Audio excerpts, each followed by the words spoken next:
Your time here is over." Marla's words sliced through me like shards of glass. Her steely gaze met mine, cold and unflinching. In her outstretched hand were 2 crumpled eviction notices. My tongue froze in my mouth as my daughter Ellie clutched my leg. I stammered, "What are you talking about? Get out, both of you." Marla flung the papers at me. "You have 2 weeks. This is our home," I shrieked. "You can't do this." Marla and I had never gotten along, but I endured her subtle digs and lacked warmth for my husband's sake. Dane could never see the manipulation behind her passive aggression. Our fairy tale romance bloomed quickly. Within a year, I was walking down the aisle, trusting Dane to provide the stable life I longed for. But my Prince Charming had one flaw: his overbearing mother. We compromised by living in Marla's sprawling guest house so she could help with Ellie. When Dane left for an overseas work assignment, the dynamic shifted. Marla's true colors emerged. Her demands became orders, her criticisms vicious attacks. I lost my autonomy, my place of belonging. I was a visitor in my own home. Marla smirked. "Oh, but I can, and I will. This is my house, my land. You are nothing but an unwanted guest." "How could you?" My voice cracked, years of unspoken hurts rising. "I have given up everything for this family." Marla stepped closer, her breath hot on my face. "Yet you have taken everything from my son," I staggered back. That's not true." "It is. You seduced him away from me, turned him against his own mother. You and your spawn don't belong here." Ellie began to cry, clutching my leg tighter. Rage and helplessness collided within me. "We're staying," I said firmly. "Dane would never allow this. He loves us." Something sinister flashed in Marla's eyes. "We'll see about that." She stormed upstairs, her footsteps booming overhead. I sank to the floor, Ellie curling into my lap. My mind raced over Marla's sudden cruelty. Had I missed signs over the years? Were there clues that she loathed my very existence? I thought of the snide comments, manipulative guilt trips, and undermining of my parenting. Yes, the clues were there all along. I just didn't let myself see them, blinded by hope and trust. The next morning, I awoke determined to stop Marla's scheme. With Dane overseas for 6 more months, I had to protect this household myself. As Ellie slept, I walked to the main house under the gray dawn light. I typed in the key code with trembling fingers. A red light flashed. Access denied. She changed the locks. I rushed to the garage side door. Locked. The back door, too. She had locked me out overnight, like a stray dog. Panicked, I ran to the front gate and dialed Dane's number. All I got was an automated message saying he was unavailable. Again and again I called. Nothing. The truth seeped in like ice through my veins. Marla had planned this meticulously. She had severed my connections, ensuring her actions went undeterred. I was utterly alone, my cries falling upon deaf ears. As lightning ripped through the bruised black clouds above, the first fat raindrops began to fall. I ran back to the guest house, my thin nightgown soaked and clinging. Ellie was awake now, her frightened eyes searching mine for answers. In them I saw my own helplessness reflected. At that moment, staring into my innocent daughter's eyes, a steely determination stirred within me. I would not let us end up on the streets. Surely there had to be help, someone who could overturn Marla's vicious scheming. I would fight tooth and nail to shield Ellie from harm. As thunder cracked ominously outside, I hugged Ellie tight. No matter what it took, I silently vowed justice would be served. The storm raged all night, sealing Ellie and I inside the guest house. When dawn broke, the locks remained unchanged. Marla had made her stance clear. We were trespassers now. My phone buzzed with a text from her. "Come collect your things. You have 1 hour." Lugging suitcases, Ellie and I hurried through the downpour. Marla stood at the open front door, watching us with narrowed eyes. "My jewelry box?" I asked as she shadowed me from room to room. "Dane's laptop? Not yours to take," she said. I spun around. "You can't just steal our stuff. And you can't just steal my son," she shrieked. "Get what's coming to you and get out." I wanted to slap her. But Ellie's frightened eyes stopped me. We worked in tense silence, Marla's presence suffocating. When I reached for a family photo, Marla snatched it away. "You lost the right to display this when you stole my son from me," she sneered. "I didn't steal Dane," I cried. "We fell in love." "Ha!" She glared at Ellie, cowering behind me. "You schemed to get pregnant and trap him. Admit it." "How dare you?" I spat back. "You are monstrous." Marla stepped closer, eyes ablaze. "Get out before I throw you out myself." My hands trembled, yearning to claw at her. Instead, I grabbed Ellie and the last bags. Marla followed us to the doorway. "If I catch you here again, I'm calling the police," she said. "You disgust me." She slammed the door with finality. The echo reverberated through my bones. "What do we do now, Mommy?" Ellie whimpered. "We'll figure it out, sweetie." I stroked her wet hair, my resolve hardening. There had to be help somewhere. We trudged down the long driveway. The gate clanged shut behind us with deafening finality. I didn't realize where we were heading until we stood at the bus stop. It offered little shelter from the biting rain. An elderly woman peered at us from under her umbrella. "Are you all right, dear?" I wanted to cry and scream. Instead, I said calmly, "We are fine, thank you." I didn't want to burden strangers with my troubles. Surely I could handle this. The bus wheezed to a stop. As we climbed aboard, the driver called, "Hey, no dripping wet people on my bus." I froze. "Please, we have nowhere else." "Rules are rules, lady. Now get off." The doors slammed shut. Ellie whimpered again. My stoic facade cracked. We were drenched and homeless now, all because of Marla's cruelty. We walked for ages, it seemed, my feet blistered in my soggy heels. Ellie's steps slowed. Finally I carried her, my arms burning. The rain softened to a drizzle as we reached the city center. My socks grated with grit. Exhaustion and hunger clawed at me. But I soldiered on, avoiding the judgmental gazes of passerbys. Finally, I sank onto a bus stop bench, Ellie curling up beside me. Shivering and defeated, stranded in this strange, heartless place. Suddenly the bench shook as someone settled heavily next to us. A large, bearded man reeking of booze. I shifted away, shielding Ellie protectively. He leered at me. "Rough night, sweetheart? I can make you feel real nice." He made crude gestures. Revulsion and rage surged within me.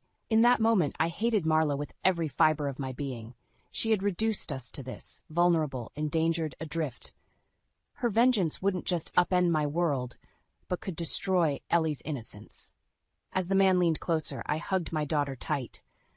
With icy clarity, I knew, if it came down to it, I would kill Marla with my bare hands to protect this precious child. I grabbed Ellie's hand and fled from the leering drunk, his taunts ringing in my ears. My legs shook and tears blurred my vision, but I kept running till the bus stop was out of sight. Gasping for air, I sank onto a bench outside a cafe. Ellie climbed into my lap, her small body quaking with sobs that racked my heart. Why are people being so mean, Mommy?" I stroked her hair, a lump rising in my throat. "I don't know, sweetie, but we'll be okay." She gazed up at me with Dane's trusting eyes. In them I saw my fraying composure reflected back. I couldn't fall apart now, no matter how heavy the storm raging within me. Just then a waitress stepped outside, eyeing us warily. "Hey, no loitering here." Humiliation flooded me as wandering eyes paused to stare. Gripping Ellie's hand, we hurried on once more. As we walked, I overheard snippets of conversation at the bus stops and cafes we passed. Complaining about the rain, excited weekend plans, normal people leading normal lives. While Ellie and I wandered like pariahs, burdened by Marla's cruelty, no one spared us a second glance. By evening, blisters oozed in my shoes. My drenched cardigan provided little warmth as the rain picked up again. We took shelter in a metro station, huddling together on plastic seats. Commuters bustled past with annoyance or indifference. We were out of place in their orderly worlds. As we sat shivering, a gang of teenagers sauntered up. Their bold gaze raked over me. One of them licked his lips, calling to his friends. "Little fishies seem lost from the school. Maybe we help return them home?" They laughed at some vile secret joke. My skin crawled, but I met his eyes unflinchingly. "We don't want any trouble, thanks. Please just leave us alone." Their grinning leader leaned in, his hot breath assaulting me. "Oh, but we can show you ladies some fun." Just then a security guard noticed the commotion. The youth scattered into the crowds. As we rode the late metro home, Ellie asked in a small voice, "Mommy, why are people being so scary? Do we seem bad?" My heart shattered. My brave girl didn't deserve this. She needed nurture, not exposure to the dark underbelly of dispassionate society. This was all Marla's doing. As we walked the empty streets to the nearby shelter, bleak hopelessness washed over me. We were adrift with doors slammed in our faces every turn. Easy prey for urban ghouls. Out here we had no rights, no allies. The shelter staff were kind at least. They brought soup and blankets and let Ellie pick a battered toy from a donation box. but we slept fitfully on hard cots cramped beside other homeless people. The air hung heavy with sour smells of confined bodies, cigarettes, and unwashed clothes. Every noise jolted me awake, clutching Ellie close in the dingy dimness. By morning, my resolve solidified into cold fury. When normal society discards you without care, you must take justice into your own hands. Laws did not apply to us vagrants, so why should I play by rules that kept failing me and my daughter? As we gathered our meager belongings the next morning, a young woman hurried over. "Excuse me, are you Serafina? Someone left an odd message for you." She handed me a scribbled note that simply read, "I can help you. Meet at the Lion Plaza fountain at noon." My eyes narrowed. Was this some trick of Marla's, a trap to lure us and lock us away for good? Perhaps she had hired local thugs to solve her problem permanently. I crumpled the note, ready to toss it out. Then I paused, smoothing it on my knee instead. Whoever had written this seemed to know we needed help desperately. What did we have left to lose in hearing them out? I had to take the risk, for both Ellie's sake and for mine, because the fury simmering within yearned to burst forth, needing only a conduit. If this mysterious meeting granted me that chance, then so be it. Resolve hardened into reckless abandon, and just maybe a hint of hope flickered within. We would go to this Lion Plaza rendezvous, our future balanced on whatever awaited there, be it trap or lifeline. Lion Plaza loomed before us, a lion's statue guarding its glossy facade. Ellie squeezed my hand as we navigated smartly dressed professionals striding by with purpose. We stood out in our rumpled clothes, receiving sideways glances and wide berths. At the burbling fountain stood a woman scanning the crowds intently. As we approached, she broke into a smile. "Serafina? I'm so glad you came. I'm Nina." Her warm demeanor surprised me. I tensed, ready to grab Ellie and flee. "Did Marla send you? Is this some kind of trap?" Nina blinked. "You mean Mrs. Marlowe? Oh gosh, no, but it sounds like she has put you through the ringer." Her brows furrowed with concern. Warily I asked, "Then who are you and what do you want?" Nina gestured to a nearby cafe. Once seated with cups of hot chocolate, she began. "I'm a social justice lawyer. I got your case file recently." She showed me a brown folder bearing our family name. "I handle housing disputes and wrongful evictions." "So you can help us get our home back from Marla?" Hope and suspicion vied within me. "I'm certainly going to try. What she has done is illegal on so many grounds.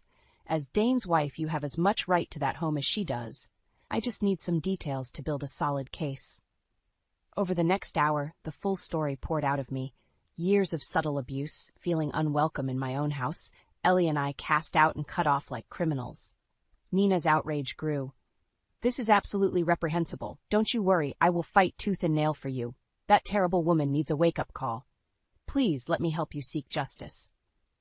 Her vehement support felt alien after days of indifference from society.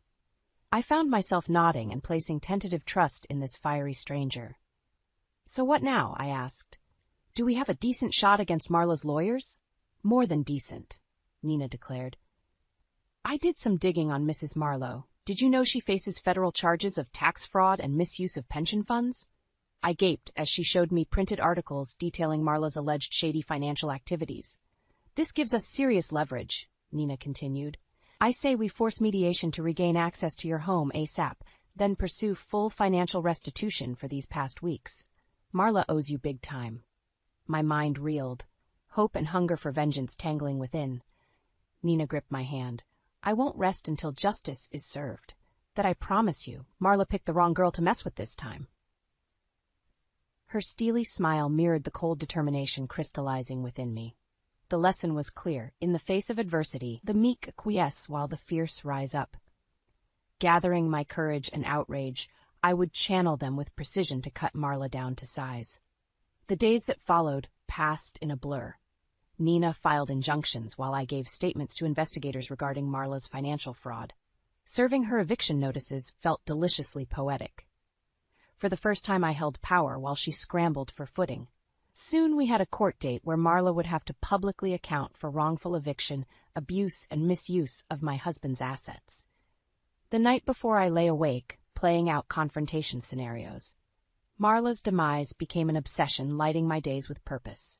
Nina suggested forgiveness may bring me peace. I disagreed. Only seeing Marla stripped of her pride, wealth, and status would satisfy me now. She had awoken a vindictive fury that would only be quelled by her absolute ruin. My dreams held no mercy either, featuring Marla begging on bare knees for pardon I would not grant. I wanted it in writing that she renounced all rights to our family. I longed to grind her face into the dirt, emotionally, financially, existentially. She had to fully grasp my suffering. In the golden courtroom light next morning, I cradled Ellie close. My fury awaited its reckoning with bated breath. One way or another, Marla would pay the toll for her cruelty today. Of that I was wholly certain, without shred of doubt or hesitation. Justice would be done, by law or by my own hands if needed. The click of Marla's heels echoed like gunshots through the hushed courtroom. I steadied my nerves as she approached the stand, halting mere feet from me. Her icy glare bore through my skull.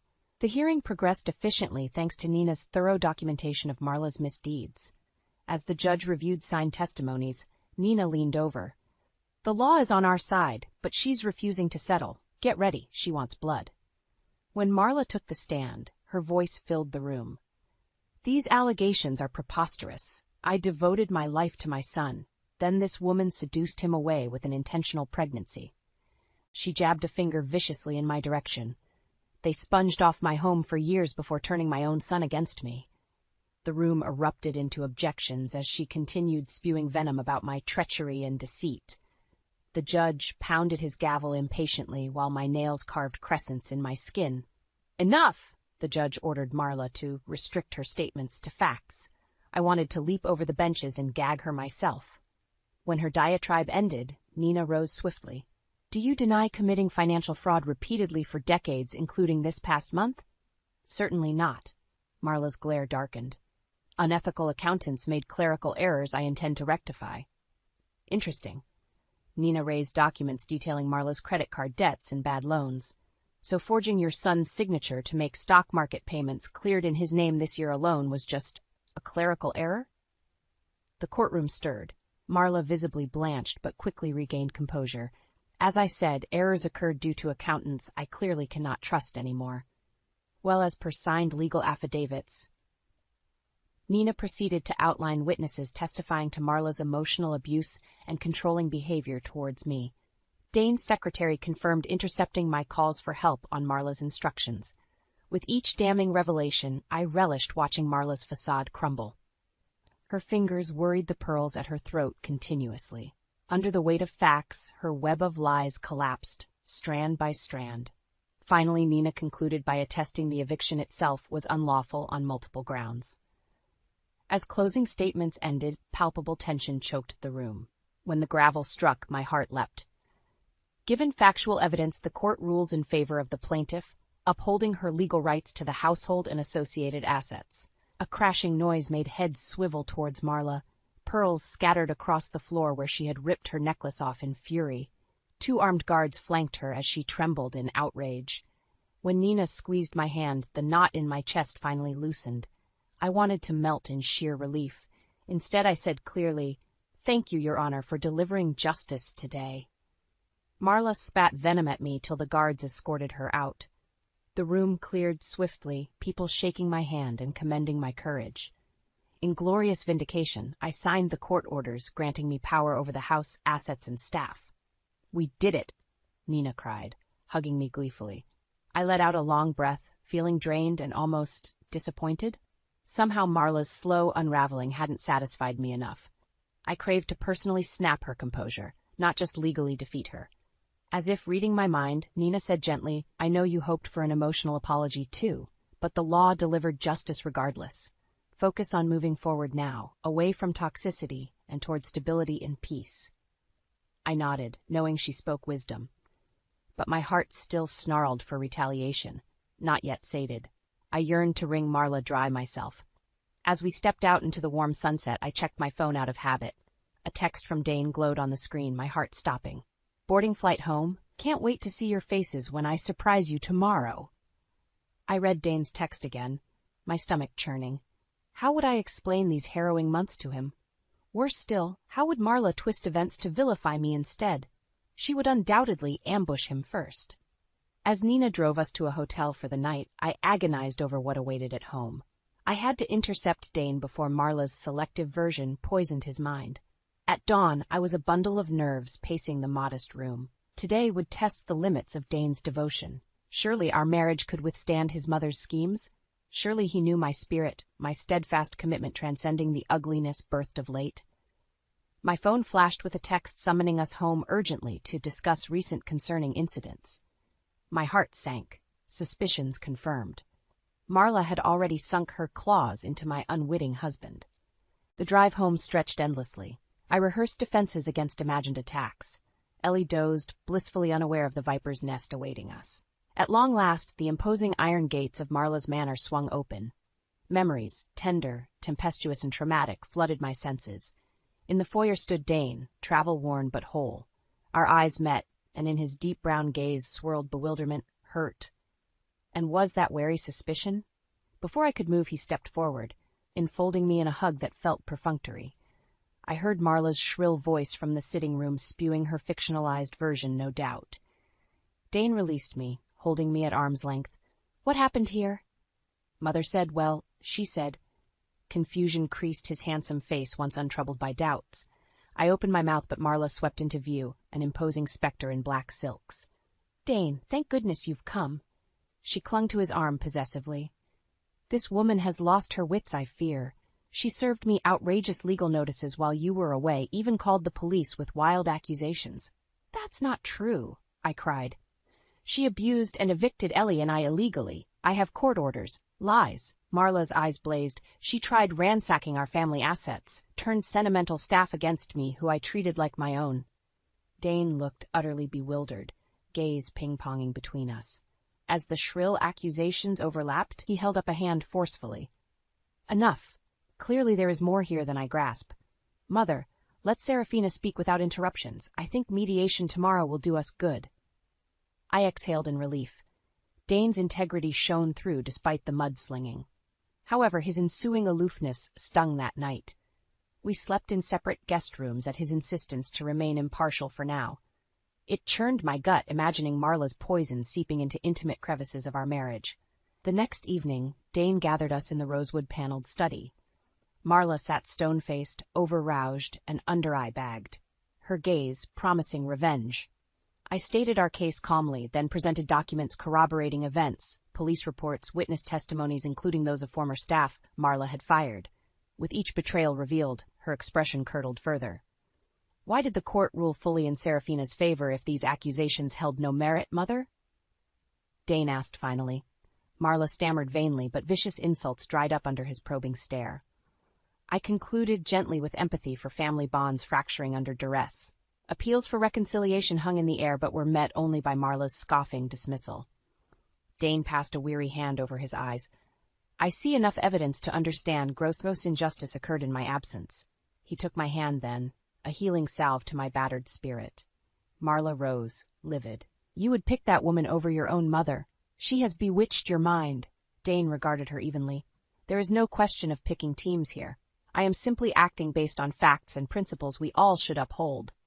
His unflinching morality tempered the lingering ache for outright revenge in my heart. Instead, grace took seed there. Our new life bloomed beautifully free of Marla's shadow. Her appeals against the court orders failed repeatedly. With money recovered from her years of financial deceit, I nurtured dreams forlorn in stale air. Ellie thrived with Dane's loving mentorship. 6 peaceful months passed before Detective Morris rang one morning. Marla had overdosed last evening on prescription pills mixed with vodka. Her parting note left no doubt she intended the timing to devastate Dane. One final vengeful scheme from the grave. Dane wept over her portrait. I shed no tears, feeling only the relief of knowing her lifelong efforts to destroy our happiness had ultimately destroyed her instead. I dropped the phone, shock reverberating through me. Marla was dead, by choice. The room tilted as I sank into a chair, hugging myself against an odd chill. Somehow it felt anticlimactic for her toxic presence to simply wink out overnight. After decades devoted to criticizing my every breath, she robbed me even of closure by exiting on her own terms. She remained an infuriating enigma I had futilely battled. In losing, perhaps her solitary victory was retaining that mask of mystery veiling innate darkness. Dane returned home shaken that evening. Police had discovered litters of alcohol stashed under Marla's bed, despite her abstinence pledges to us over the years. Her unsent letters unleashed vitriol, blaming me entirely for her miserable isolation. Even beyond the grave, she spewed blame on her chosen scapegoat. I should have felt fury or frustration.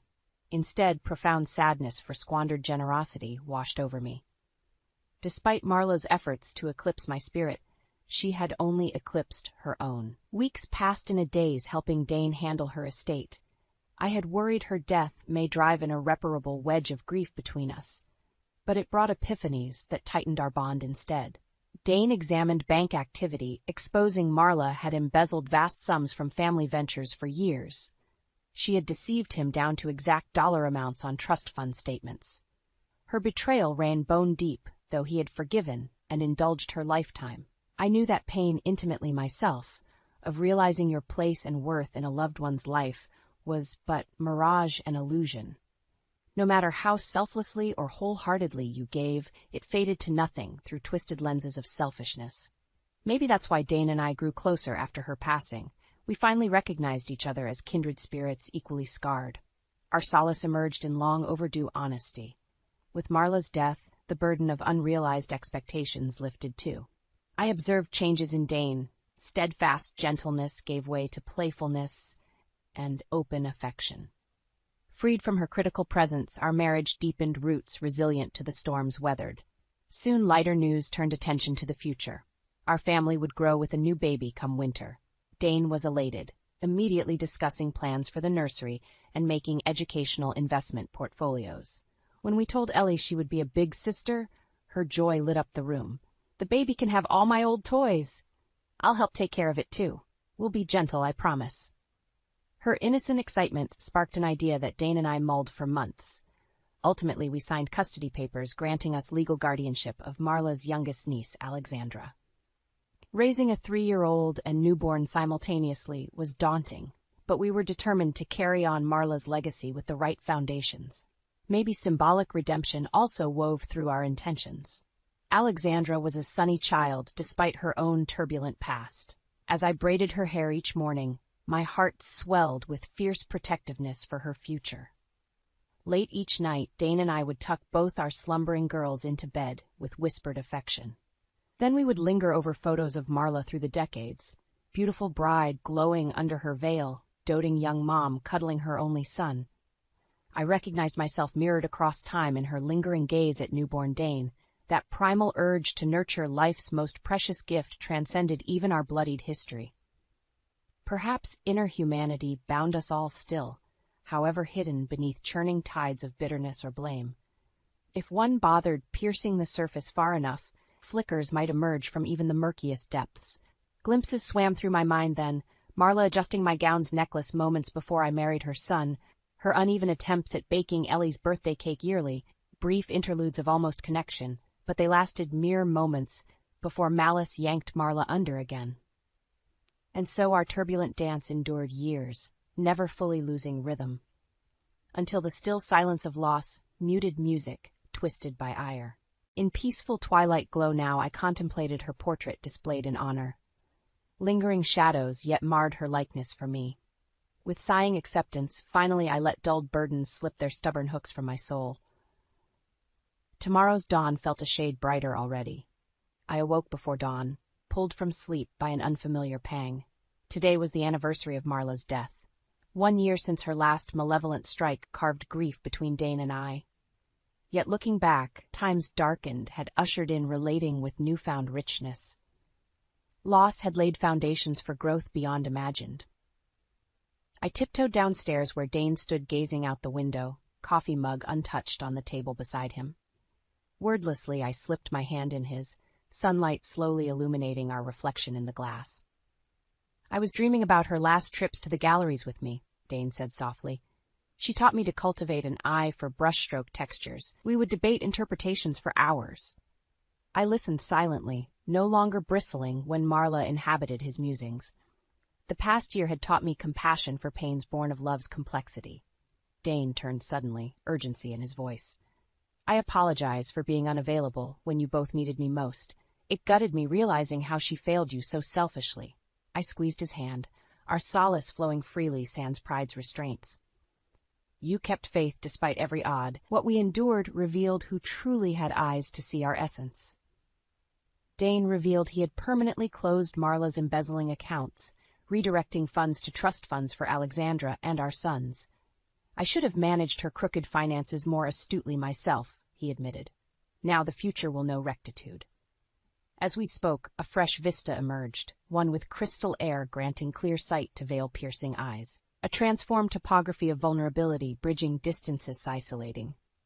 The day passed peacefully, the house filled with Alexandra's giggles as Ellie inducted her new doll. By evening, solemnity veiled Dane's eyes again at Marla's favorite restaurant. Had resentment marred our remembrance despite resolve otherwise? Upon returning, lively chaos greeted us instead. The kids had strewn living room cushions, creating a play fortress. Their ecstatic creativity eddied around Dane and I as we sank down smiling. Weight of unspoken hurts seemed to lift from our shoulders.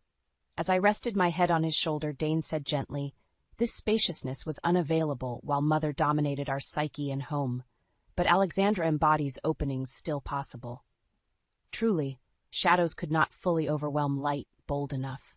Through youthful resilience, goodness had carved inroads revealing glinting hopes. Over a blaze fireplace, I read a framed Rilke verse newly mounted. Let everything happen to you, beauty and terror, just keep going. No feeling is final." Those timeless lines now evoked Marla rather profoundly. Our interwoven lives testified to the deceased never fully absenting from the living they marked. Through memory's continuous stream, echoes rippled beyond departures defying finality. Emotions distilled over fraught decades swirled continuously between us all still, longing for reconciliation. So I breathed deeply, inviting understanding to settle any lasting resentment. The past's grip had loosened sufficiently by now, surely. I stared at dancing flames like a seer seeking revelation in glowing embers.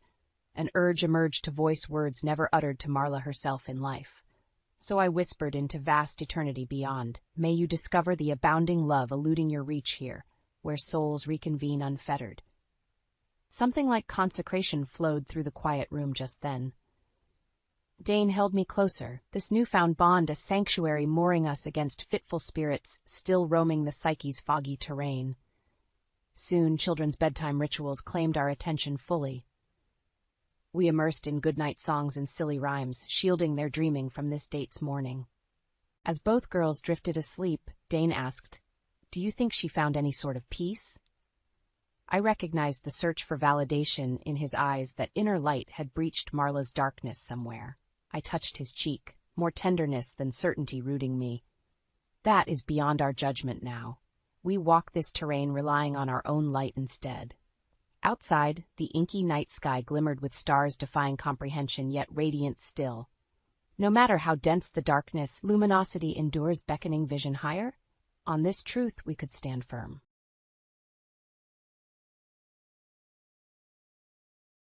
Finally, free from any more baggage. Today marks the beginning of our life together with my parents at my house. However, as soon as my parents passed away, my husband, who had demolished our family home, dropped a bombshell on me. Standing in front of the now non-existent house, he declared, "What are you talking about? Have you lost your mind too? Come to our house with the inheritance. Quick." His words left me dumbfounded, and I couldn't help but burst into laughter. Ah, I see. That's what this was all about. Perplexed, my husband, Howard, and my in-laws looked at me incredulously. "What? Why are you laughing?" I revealed the truth to them. My name is Deborah Jackson. I was born into an ordinary salaried worker family.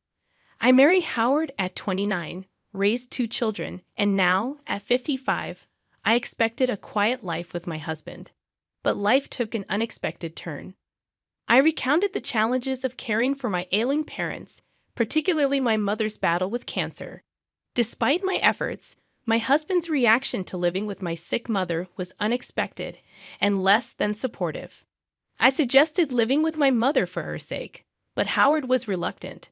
His complaints about meals, cleaning, and laundry were hurtful. Despite the challenges, we moved to my family home to care for my mother, even though Howard's initial attitude remained unchanged. As time passed, my mother's health deteriorated, leading to her hospitalization and eventual passing. Despite the emotional turmoil, Howard's lack of support during the funeral preparations left me deeply disappointed. In times like these, one wishes for their spouse's support.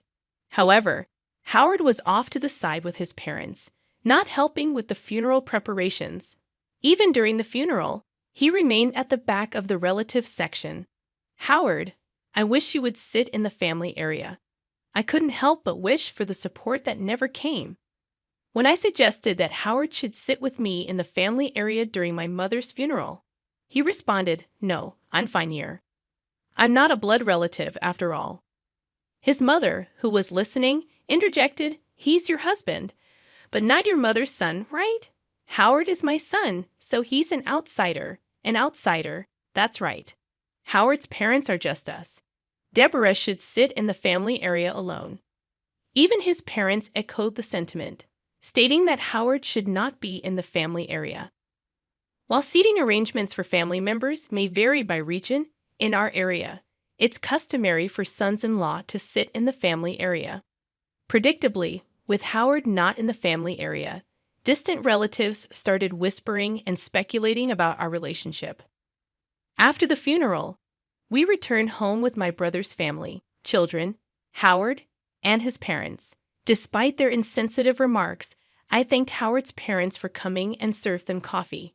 However, their callousness reached new heights when they casually remarked about the condolence money being tough on them, implying relief at the end of the financial burden with my mother's passing.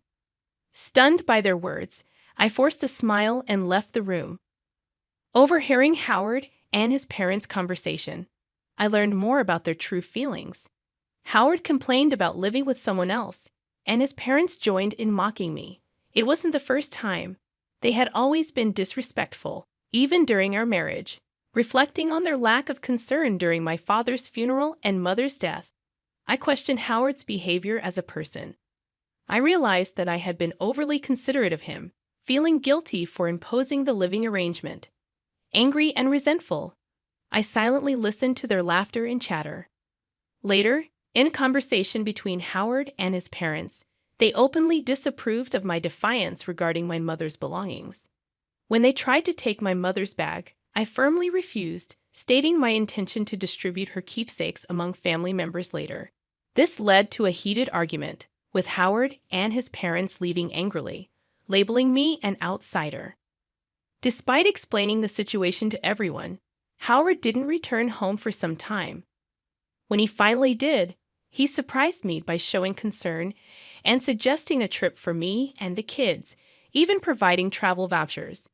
Though unexpected, I couldn't help but feel a mix of emotions, including gratitude and confusion, at this unexpected gesture from Howard. "I wonder if your father felt guilty," I said with a laugh as I decided to gratefully accept the travel vouchers from Howard. "Well, I'll beat off then." "Yeah, take your time. Since you're at it, stay over at the kids' places," Howard suggested. "I can't be away that long," I replied. "Just go. I'll relax at my parents' house. Don't worry about me," Howard said, sending me off with those words. Julia was happy to have me over. So before the trip, I visited Julia's and then Luke's homes, having been unable to visit while caring for my mother. I helped out a bit by making and freezing some meals for them. "Mom, you don't get to relax at all, but thank you. It really helps." They both expressed gratitude for my home-cooked meals. This was all thanks to Howard's suggestion. Then came the long-awaited trip, and I spent a relaxing time at the hotel with my children. It seemed to heal much of the fatigue and sorrow from caregiving and losing my parents. I was away for nearly a week, but both kids returned to their homes with bright smiles. "That was fun. We should thank Dad once in a while," Julia suggested. "Really? Once in a while? But I wonder if he's up to something," I laughed, half-jokingly. "Don't say that. Your father must have had his reasons," Julia replied. I laughed as well, planning to share the memories with Howard and start afresh in our married life. However, upon arriving home, I was at a loss for words. What's going on? The house is. I looked around in confusion, checking my location. Despite being a familiar place, our family home was gone. Then Howard appeared from nowhere, with his parents behind him, smirking at my dumbfounded expression. Howard, what's the meaning of this? I asked. Howard, like his parents, replied with an eerie smile. Finally, the baggage is gone. From today, we'll be living with my parents at my house. What are you talking about?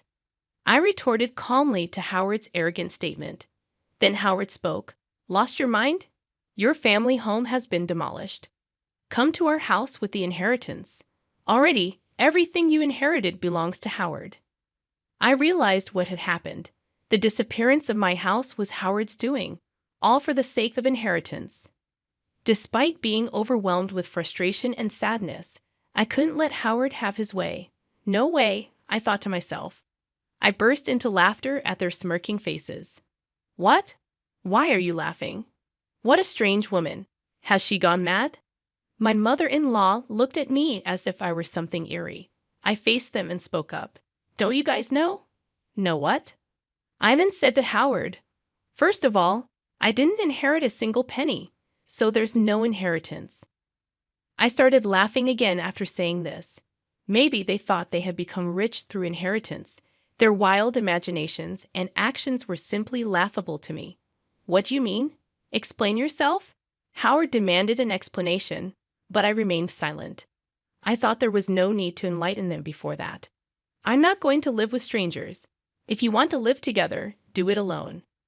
Ignoring Howard's question and rejecting his initial proposition, my mother-in-law flared up in anger. You helped with your parents' household, but you won't do ours. You know why I did that, right? I agreed to live together, didn't I? I said we didn't need to live together, but you chose to do so because you didn't want to do housework. My rebuttal left Howard and my mother-in-law biting their lips in frustration. And demolishing my family home on your own. There are things you can and can't do. I yelled at them on the spot, then left the scene. Behind me, Howard's voice called out, Where are you going? However, I didn't turn back. I had to secure a place to sleep for the night, and I didn't want to see Howard's face. I immediately consulted a lawyer. It couldn't be that easy to demolish a house. The house was still in my mother's name. When I wondered which company had taken the job, an unbelievable truth came to light. Howard and my father-in-law had directly demolished the house themselves. They had meticulously prepared, enlisting the help of acquaintances from my father-in-law's demolition company and renting heavy machinery. Moreover, they had given me the travel vouchers to drive me out. The realization of being utterly deceived brought tears to my eyes and filled me with frustration. Is there any way to punish the three of them? I asked the lawyer through tears, and he smiled kindly. Your husband, who demolished the house registered under your mother's name without permission, can be charged with criminal damage and sued for compensation. Let's start by demanding a proper apology from your husband and his parents. I nodded at his words, and the lawyer promptly started the proceedings. A few days later, an irate call came from Howard. What's this letter of demand about? Oh, you received it. Since you destroyed our important house, you'll have to compensate for it. Compensate. I told you we were moving into the family home. I demolished an unused house for you. You should be grateful, not demanding compensation. Just bring your inheritance and come back home. Howard arrogantly insisted. Grateful for being demolished? Really? And about the inheritance coming home? There's none to bring since I didn't inherit anything. I shouted back over the phone. Howard fell silent, seemingly stunned by my outburst. The reason I laughed when the house was demolished was precisely this. I had a whole year to spend with my mother. It was obvious we would have discussed the inheritance. Then I said, I don't need anything. Give it all to my brother. Thus, all cash and securities were inherited by my brother. He said that I should get the house since he lived far away and couldn't manage it. If I wasn't going to live there, it could be rented out to someone else. That was the plan for me to inherit the house anyway. Either you and your father restore the family home to its original state or pay the amount written there. This amount, I'm being kind enough to suggest a settlement. If you can't pay, I'll file a police report and sue you, I spoke firmly. Sorry, I didn't think you'd be so angry. Of course, Howard replied. I'm angry. Howard began making excuses. He thought that as long as the family home was there, he couldn't live with his parents, especially since his father had always wanted to live with us. My father-in-law was fond of Luke and seemed to have wanted to live with him. He had refused to live together back then because it would have made commuting difficult, but his parents seemed to think I was the one opposed to it. So it turns out that Howard had convinced his parents to agree to this plan by demolishing my family home and making them believe I would move in with the inheritance. But even knowing this now, there's no way I can forgive it, so please forgive me. I didn't mean any harm. Dad is remorseful too. If he's truly remorseful, then he'll agree to the settlement. I said this and hung up the phone. Howard kept calling me and sending messages to apologize. If you're sorry, then hurry up and transfer the money. I pushed Howard away with these words. I knew our family home couldn't be restored, but there was no other way to alleviate these unbearable feelings. Afterward, I stayed at Julia's house. My brother's family and my children knew about this. Even though my brother must have been angry about our family home being demolished without his consent, he said, I won't interfere, but I'll lend a hand. Do what you think is right, Deborah. Everyone condemned Howard's actions and supported me. A month passed without any payment for the damages or compensation. During that time, there was no contact from Howard. I couldn't keep relying on Julia's hospitality forever. I wanted to receive the money soon and at least establish a stable living situation. But contrary to my wishes, something unbelievable happened. It was revealed by a comment from Julia. This apron looks a lot like Grandma's, she muttered while showing me her smartphone screen. I was shocked when I saw the screen. It was a product page on a flea market app. The item Julia thought resembled my mother's apron was a unique piece I had made for my mother. What? This is Grandma's apron. I made it, so there's no mistake, really, Julia said and hurriedly checked other pages. The seller seemed to have registered recently, with no transactions or ratings yet. As I checked the content of the nearly 30 items listed, I was shocked to find that they all belonged to my mother. I immediately realized it must be Howard's doing. No one else but Howard, who had demolished the house, could have taken my mother's belongings. I called Howard right away. What's this about the app, Howard? Howard responded, sounding annoyed. Thinking he was playing dumb, I angrily confronted him. Don't play dumb. You're selling Mom's belongings, aren't you? Cancel the listings right now. Howard sounded panicked as he replied. What? No, it's not me. Who else would do such a thing? I'm coming over to get everything back. I hung up and immediately went to Howard's parents' house with Julia.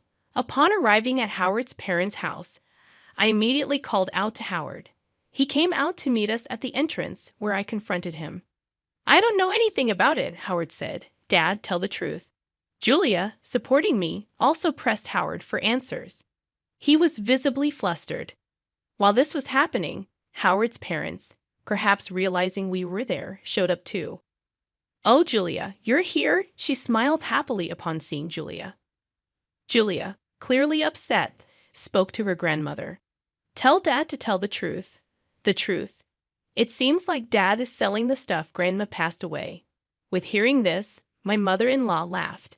Howard looked troubled and kept repeating, It's not me. Then my mother-in-law spoke loudly. Howard's selling them? That can't be true. But because I'm the one selling them. I felt the blood drain from my face at her words. Howard must have known. He looked at his mother with a "this is bad" expression. Julia was stunned, but my mother-in-law seemed cheerful. What did you say? It's quite a task, you know. Packaging has to be done carefully, and the photos need to be taken well. She talked about the app as if it was a fun hobby, not realizing she was selling stolen items. I struggled to contain my anger. Cancel the listing.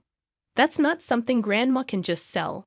Julia, red-faced and teary-eyed, appealed to her grandmother, but my mother-in-law seemed displeased.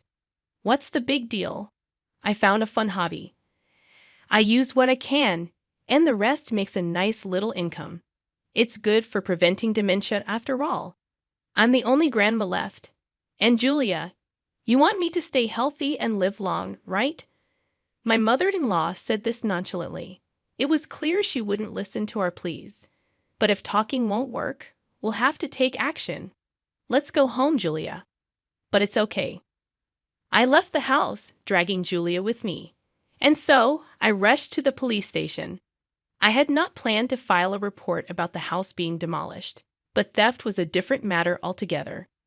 When I reported the theft and unauthorized sale of my mother's belongings to the police, they promptly took action.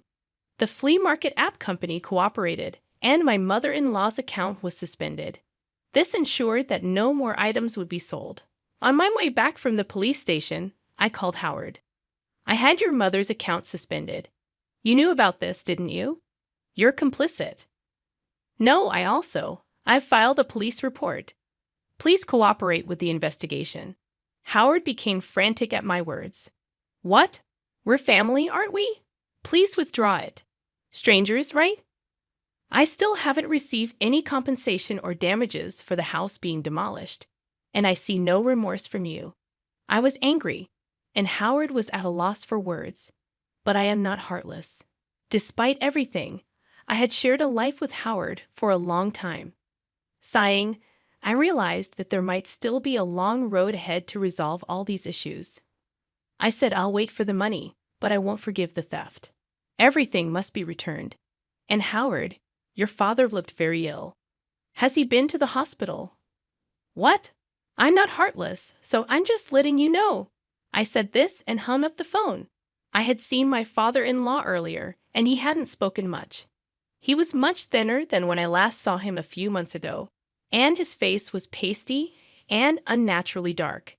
It was clear that he was not in good health, but I doubted that the family had noticed. My mother-in-law was nonchalantly trying to sell stolen items, and Howard was only bold towards me. That parent and child simply lacked any sense of consideration for others. The next day, my father-in-law called me. I thought he might thank me, but it was the exact opposite. You're treating me like a sick person, planning to dump me in a hospital to get rid of me, huh? I have to protect Howard and your mother from you. I'm not going to any hospital, he scolded. I was concerned for him, yet this was how he responded. I apologize if it was out of line. I was just concerned, I'm not weak and short-lived like your parents. Don't patronize me. I was angry at his words, but a few days later, he apparently felt unwell and went to the hospital. The diagnosis was terminal cancer. Howard called me in a panic. Dad has terminal cancer. What should I do? I snorted. That's none of my concern. Remember what you said when I suggested the hospital.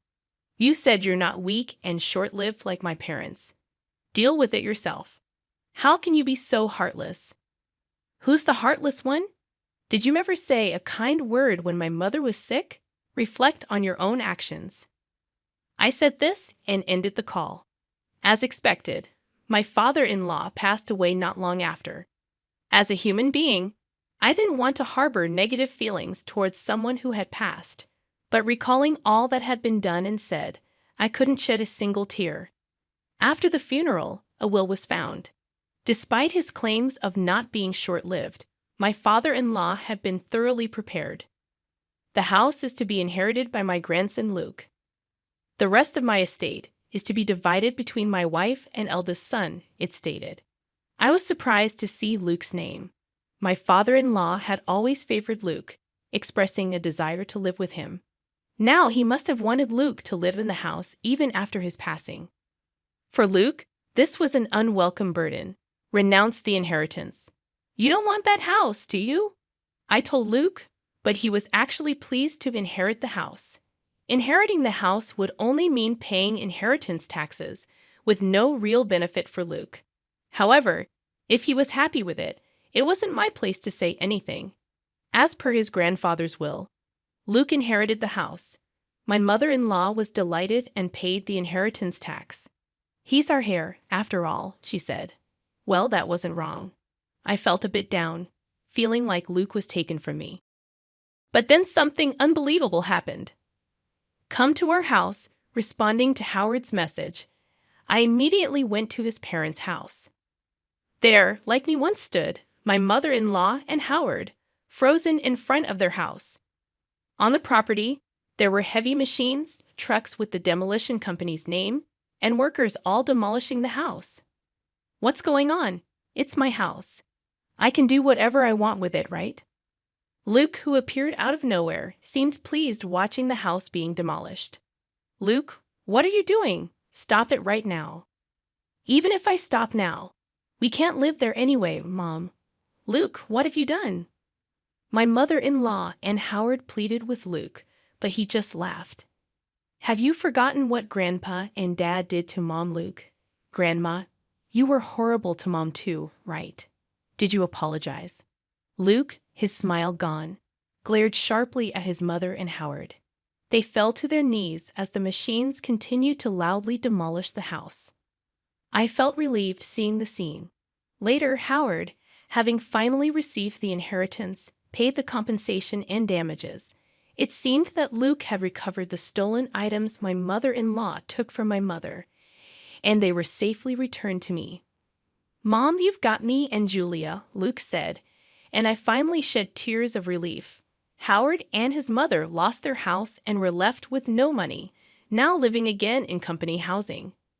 Howard and I had moved out of the company housing, and now Howard, along with his mother, had returned, becoming the talk of the town.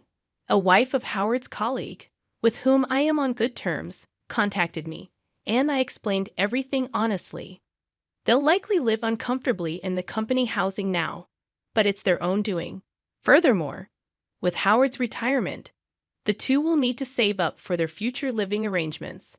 I might occasionally ask friends for updates on their situation, just for a story to share. I continue to stay at Julia's house, but Luke is now planning to get married and build a house. The land from his parents' house sold for a decent amount, surprisingly making the demolished house useful. Mom, come live with us. Luke even invited me to live with them. His soon-to-be wife welcomed the idea warmly. I couldn't impose on Julia forever, so I gratefully accepted Luke's offer. I resolved to be a different kind of mother-in-law, hoping to live happily with my new family.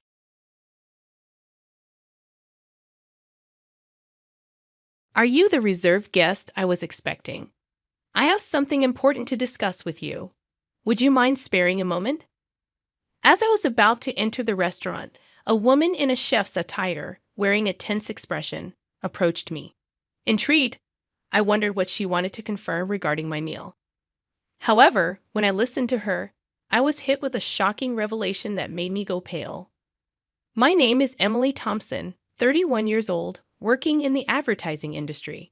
I work diligently to create better advertisements, and although it's a challenging job, it's incredibly rewarding. My husband, John, whom I met through work, is a year older than me, and we've been married for a year. Being a dual-income household, we efficiently share our household chores and help each other manage our lives. Initially, our interactions were solely work-related, but as time went by, we started having more personal conversations and grew closer. I realized that we shared similar interests and values, and I started developing feelings for him. Fearing that we might not see each other often after our collaborative project was coming to an end, I mustered the courage and confessed my feelings to him. Despite my nervousness, he accepted my feelings, and we started dating. After a year, he proposed, and we got married. Before marriage, John revealed that he had been previously married and was divorced. They were married for about a year, had no children, and mutually decided to part ways due to differing values. It seemed like John regretted not being able to make his previous marriage work. He appeared a bit reserved when it came to love, probably because of his past experience, but I understood. As long as there were no lingering issues, I didn't mind his past. It wasn't about wanting happiness for marriage, but wanting to live my life alongside John. So I accepted the fact that John was divorced and went ahead with the wedding. Our married life was filled with happiness, but slowly, the real implications of John being divorced began to unravel. After our wedding, we moved to an apartment close to both our workplaces, and John's parents live nearby, and we get along well. Our married life has been smoother than I anticipated. Initially, I had concerns about living so close to my in-laws, fearing potential conflicts, but they were always kind to me. Given our work schedules, John and I hardly have time during the weekdays, but we make the most of our weekends. Living with my husband, due to both of us working, we don't get much leisure time together on weekdays, except for brief conversations at dinner. Therefore, we spend a lot of time together on weekends. We both enjoy eating and often cook dishes we want to try at home. Ideally, dining out would be great. But I have an allergy to fruits from the Rosaceae family, so I can't casually eat out. Even when I think a dish doesn't contain these fruits, they might be used as a hidden ingredient, making it tedious to constantly check with restaurants. Even a slight touch causes my skin to turn red and swell. I feel bad asking about ingredients at restaurants and have developed an aversion to dining out due to this. I developed this allergy as an adult, and initially, I was taken aback since I hadn't expected it. I recall a time when I ate a lot of strawberries, and my mouth swelled up, making it difficult to breathe. I used to eat fruits frequently, and after getting tested at the hospital, I was devastated to find out about my Rosaceae fruit allergy. Discovering that I could no longer eat favorites like strawberries, apples, pears, and peaches saddened me. I'd had reactions after eating food I thought was safe, only to find out they contained allergens, which further discouraged me from dining out. This made me apprehensive about buying ready-made meals or snacks, adding a bit of stress to my life. Perhaps due to the initial severe allergic reaction and the sadness of not being able to eat my favorite fruits, I became overly cautious about checking ingredients during meals with my husband. While we were dating, my constant checks made me feel apologetic. However, I can't feel at ease without thorough confirmation, and without it, I can't fully enjoy meals. Still, we love eating. My husband and I would select ingredients and enjoy cooking together, a routine that helped reduce my excessive worries. Fortunately, both my husband and his parents understood my allergies, easing the mental burden I felt after getting married. Especially my mother-in-law, who had a deep understanding of allergies due to her father's severe wheat allergy. Wheat is commonly used in many products, and even a little bit affected him. Allergies can be lethal, so we were very careful.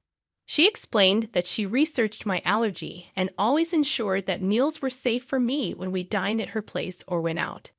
She took extra precautions, allowing me to enjoy meals without worries. You shouldn't have to be scared during meals. I'll make sure everything is safe for you, she told me, which almost moved me to tears. I have a great relationship with my in-laws, especially my mother-in-law, who treats me like her own daughter. We'd often go out together, and my husband and his parents are wonderful people. The concerns I initially had about my allergies have vanished. One day, a project I proposed at work was successful, earning me a promotion, which I excitedly shared with my family. They were all thrilled, especially my mother-in-law. While spending time with her, she invited me to celebrate at an upscale restaurant. That's a very fancy place, isn't it? I can't let you do that, I hesitated. The restaurant was in a luxurious hotel nearby, which I had always dreamt of visiting since my student days. However, it was truly upscale, and I felt it was too extravagant even for a celebration. You don't have to hold back. This is such a joyous occasion. Let me treat you, she insisted, genuinely happy about my promotion. Her sentiment warmed my heart, but I had reservations. I remembered visiting the restaurant's website before my allergy developed and dreaming of tasting their fruit-filled tart someday. The restaurant often uses fruits from the Rosaceae family. While I appreciate my mother-in-law's kindness, besides the issue of the restaurant being upscale, I'm hesitant because they frequently use fruits from the Rosaceae family, to which I'm allergic. Whenever I dined out with my mother-in-law in the past, we informed the restaurant of my allergy beforehand. But each time I felt guilty asking them to accommodate my dietary restrictions. So, we often chose restaurants that seldom use my allergenic foods. I worry that even if we inform this restaurant about my allergy, it might inconvenience them due to their frequent use of fruits. Of course, dishes without these fruits are safe for me, and I'm tempted to try them. However, considering the kitchen likely processes these fruits as well, the risk scares me. In the end, I decided to decline the offer because of my concerns about an allergic reaction. Still, my mother-in-law was keen on the idea. I'll inform them about the allergy when I make the reservation. Don't worry. I also have a connection there, so they'll take good care of us. I was surprised to hear that she had connection to the restaurant, given that neither she nor my husband had ever mentioned it. However, I assumed it wasn't something she boasted about. Considering my mother-in-law's enthusiasm and my genuine interest in the restaurant's cuisine, we decided to have lunch there together. Given that it was a suggestion from my mother-in-law, who had always been considerate of my allergies, I felt relieved, thinking there was nothing for me to worry about. When I told my husband about this, he was surprised to hear that his mother had connections at the restaurant. He'd also mentioned that the restaurant sometimes serves fruit, and he appreciated their consideration for allergies. When I shared with my husband that my mother-in-law had informed the restaurant about my allergies during the reservation, and that they would take precautions, he seemed relieved. It's a celebration of your promotion, right? Make sure to enjoy yourself, he said with a laugh. Initially, I declined because of my allergies, but I had always admired the restaurant, so I was excited about dining there on the day I had been eagerly waiting for. Since it was a weekday, I took a half day off after finishing my morning work. I planned to head straight to the restaurant. Being a high-end place, I chose a more formal outfit than usual and paid extra attention to my appearance. When going to work, colleagues noticed my attire and asked about my plans. When I told them about the meal, they wished me a good time before I left the office excitedly. As I entered the hotel entrance, my mother-in-law was already there. The two of us headed to the restaurant on the first floor, and since we had a reservation, we were immediately escorted to our table. Our reservation was for 1:00 p.m., but due to the busy lunchtime, we were informed that the serving might be a bit delayed. Understanding the popularity of the high-end restaurant, I decided to order just drinks for the time being and wait patiently. Having already finished work and being encouraged by my mother-in-law, I ordered champagne. We enjoyed our conversation while waiting for our meal. Though I've had champagne before, the one I had that day tasted the best. Feeling the effects of the alcohol and the anticipation of dining at a restaurant I had longed for, I was in high spirits. From the dishes at the neighboring tables, I could tell the food looked delicious, and I eagerly awaited our meal. Suddenly, my phone rang from inside my bag. Realizing I hadn't turned it off during my meal with my mother-in-law, I tried to shut it off. Seeing the incoming call was from work, I sobered up immediately, worried that there might be a problem. I excused myself from my mother-in-law and stepped out of the restaurant to take the call, ensuring no one was around in case of sensitive information. The call was regarding a document I had submitted earlier that day. My colleague urgently needed clarification. Relieved that it wasn't because of an error on my part, I answered their questions and wrapped up the call in about 5 minutes. As I was about to turn off my phone to go back and enjoy my meal, an unfamiliar woman approached me. "Excuse me, you're the customer who made a reservation for today's meal at the restaurant, right?" The woman was dressed as a chef, presumably from the restaurant's kitchen. She looked rushed and a bit out of breath with a concerned expression. I wondered why she would come out during such a busy time. I was puzzled, but when she said she needed to confirm something, I answered her questions. Her face went pale, and she urgently told me to leave the hotel immediately. "It's dangerous to go back to the restaurant now. Please leave the hotel and ensure your safety immediately." Suspicious of the woman's intense demeanor, I asked for clarification. Once I grasped the situation, I felt the blood drain from my face. I quickly hopped into a taxi waiting in front of the hotel and headed home. That evening, my mother-in-law called. When I picked up, She was furious about me leaving her at the hotel and returning home without saying anything, causing embarrassment. Since she had reserved a special course, you had everything set up to celebrate, and you just leave without a word. Don't you know basic manners? What kind of upbringing did you have?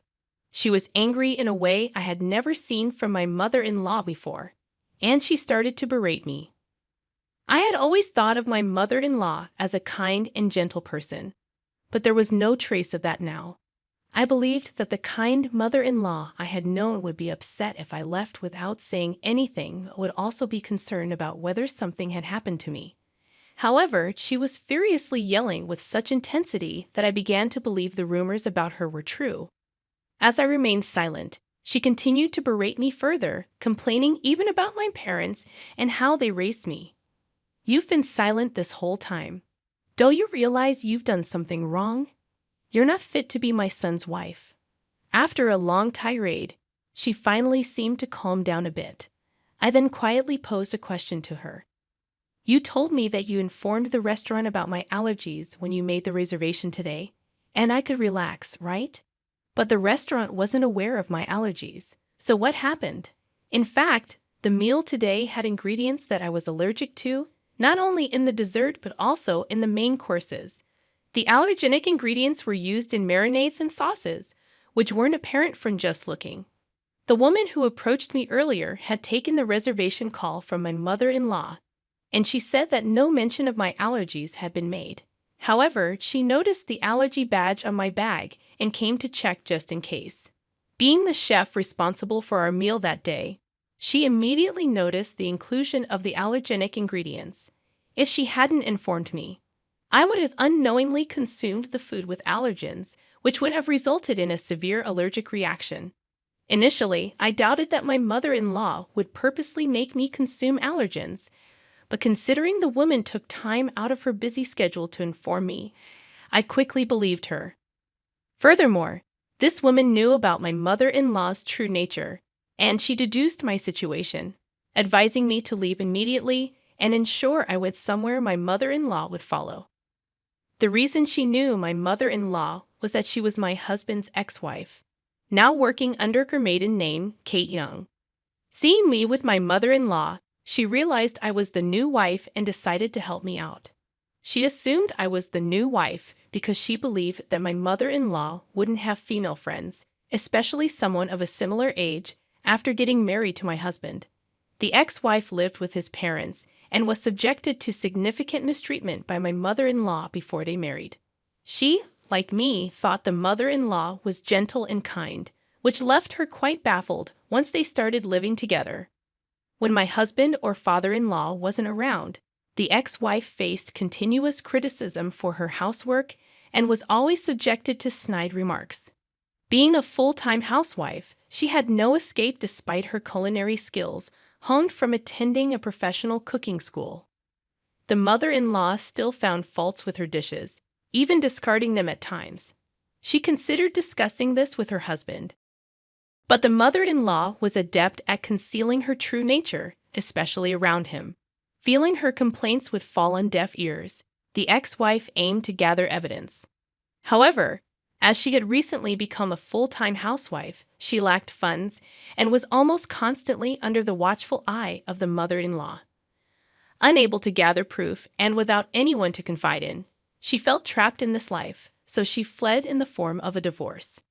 Despite never having worked before, she utilized her culinary license to seek employment and was lucky to land a job at the restaurant. She worked diligently, and over time, the memories of her mistreatment faded, and she began to enjoy her work. After a few years, as she matured into a full-fledged chef, for some reason, my mother-in-law discovered she worked there and started frequenting the restaurant. Upon realizing her ex-daughter-in-law was there, she discreetly threatened her for discounts while she declined absurd demands. Past traumas influenced her to yield to some, and the connection my mother-in-law spoke of referred to the ex-wife. When I questioned why she hadn't communicated my allergies to the restaurant, my mother-in-law feigned ignorance. I knew about your allergies, so I must have told them. Maybe it's the staff's oversight. She countered defensively, placing the blame on the restaurant staff. Given that the reservation call was handled by the ex-wife, it's probable that my mother-in-law deliberately didn't mention the allergies, intending to pin the blame on the restaurant. However, I was already onto her game, considering the restaurant's stringent guidelines on allergies. If informed, they'd have accommodated my dietary needs. Moreover, they record calls for dispute resolutions, so it would be easy to verify who was at fault. When confronted with this, my mother-in-law, not anticipating recorded evidence, fell silent. I pressed on. "You've always been cautious about my allergies. Why did you not mention them this time?"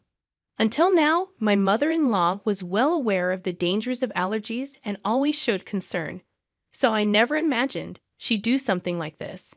She knew that by doing this, it wouldn't end well for me, given that we had a good relationship until now.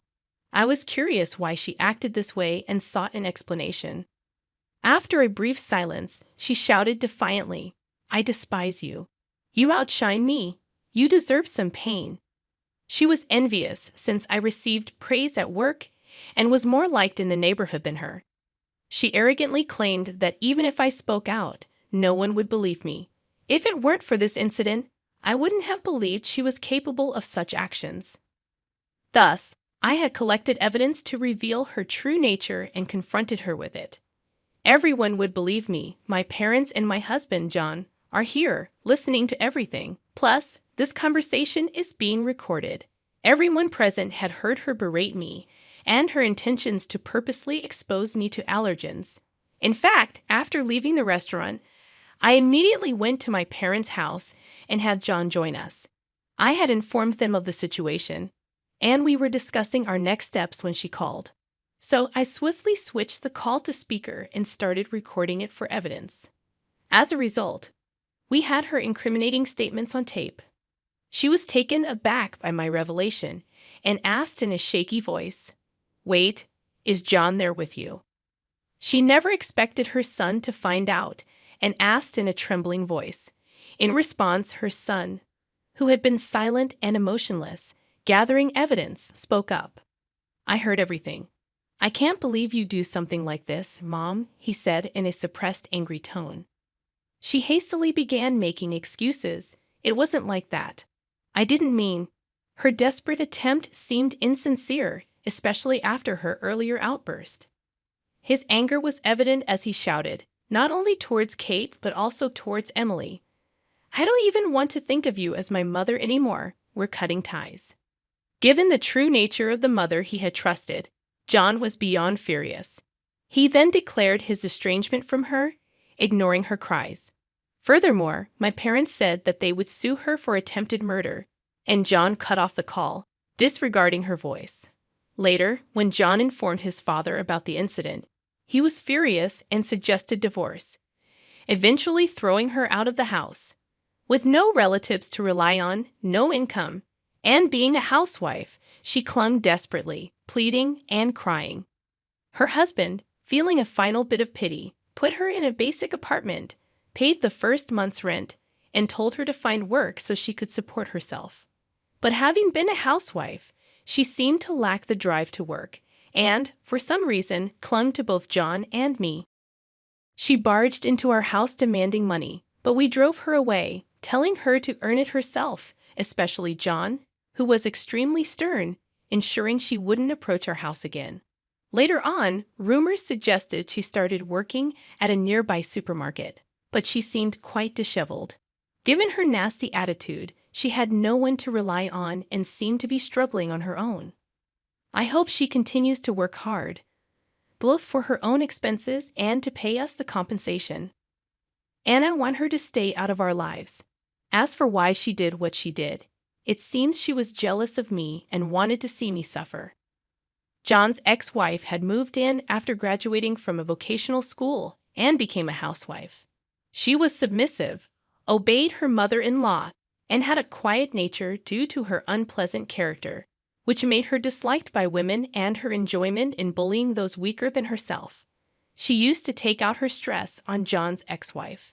However, I am independent, working, and getting promotions. I had a higher social status than her and was well regarded in our neighborhood. Initially, she liked me, thinking I was a competent daughter-in-law, but she gradually grew jealous. Being unable to bully me, she wished I'd be in a position where I'd become incompetent, wanting to look down on me. After the explosive call when John and his father confronted her, she confessed everything, leading to their declaration of cutting ties with her. Later, John apologized to his ex-wife for not noticing the bullying. At that time, he was new at his job and deeply trusted his mother, which blinded him to her behavior. Still, he felt he should have noticed and was regretful. His ex-wife assured him she was over it. She's dating someone now, and their conversation ended on a peaceful note. John felt relieved, knowing she was genuinely happy. Thanks to her help, I became friends with John's ex-wife. She's also career-oriented, and we get along well. Although she's his ex-wife, there's nothing concerning regarding their relationship, and I'm glad to have a friend close in age. After settling matters with the mother-in-law, John and his father threw me a promotion party. With the celebration from the two of them, I felt happy and determined to continue working hard without worrying about my mother-in-law.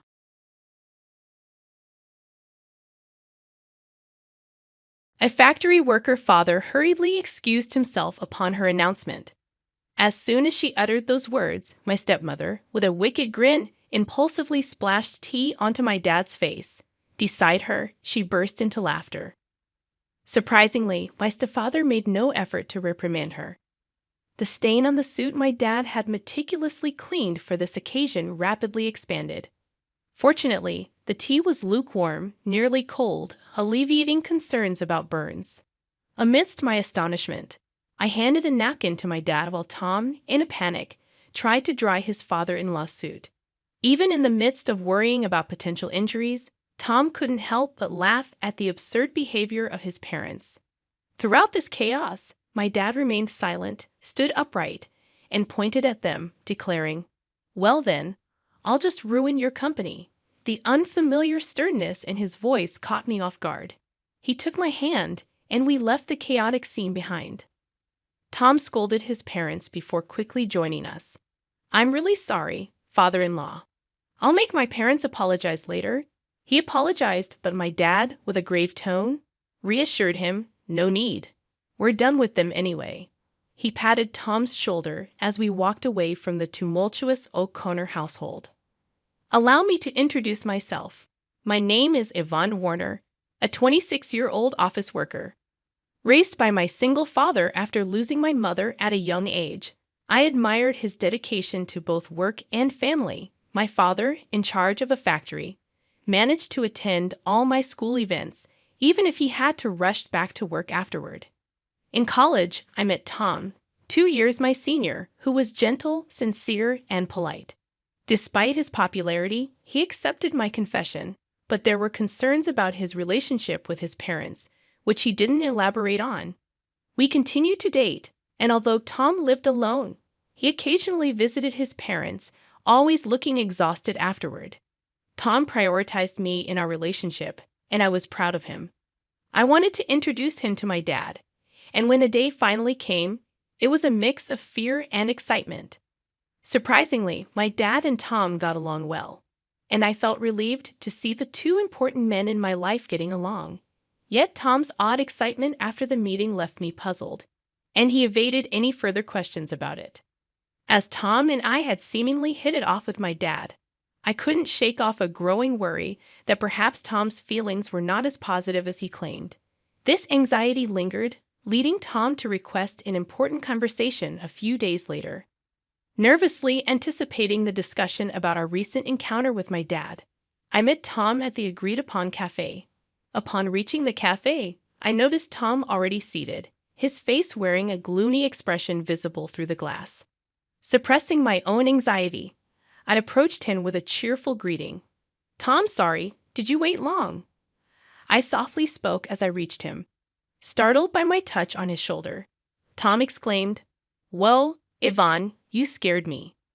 After a deep breath, he continued, "I'm sorry. I didn't mean to startle you. Please, have a seat." Sitting across from Tom, I ordered from the waiter, my concern mounting as Tom's downcast expression persisted.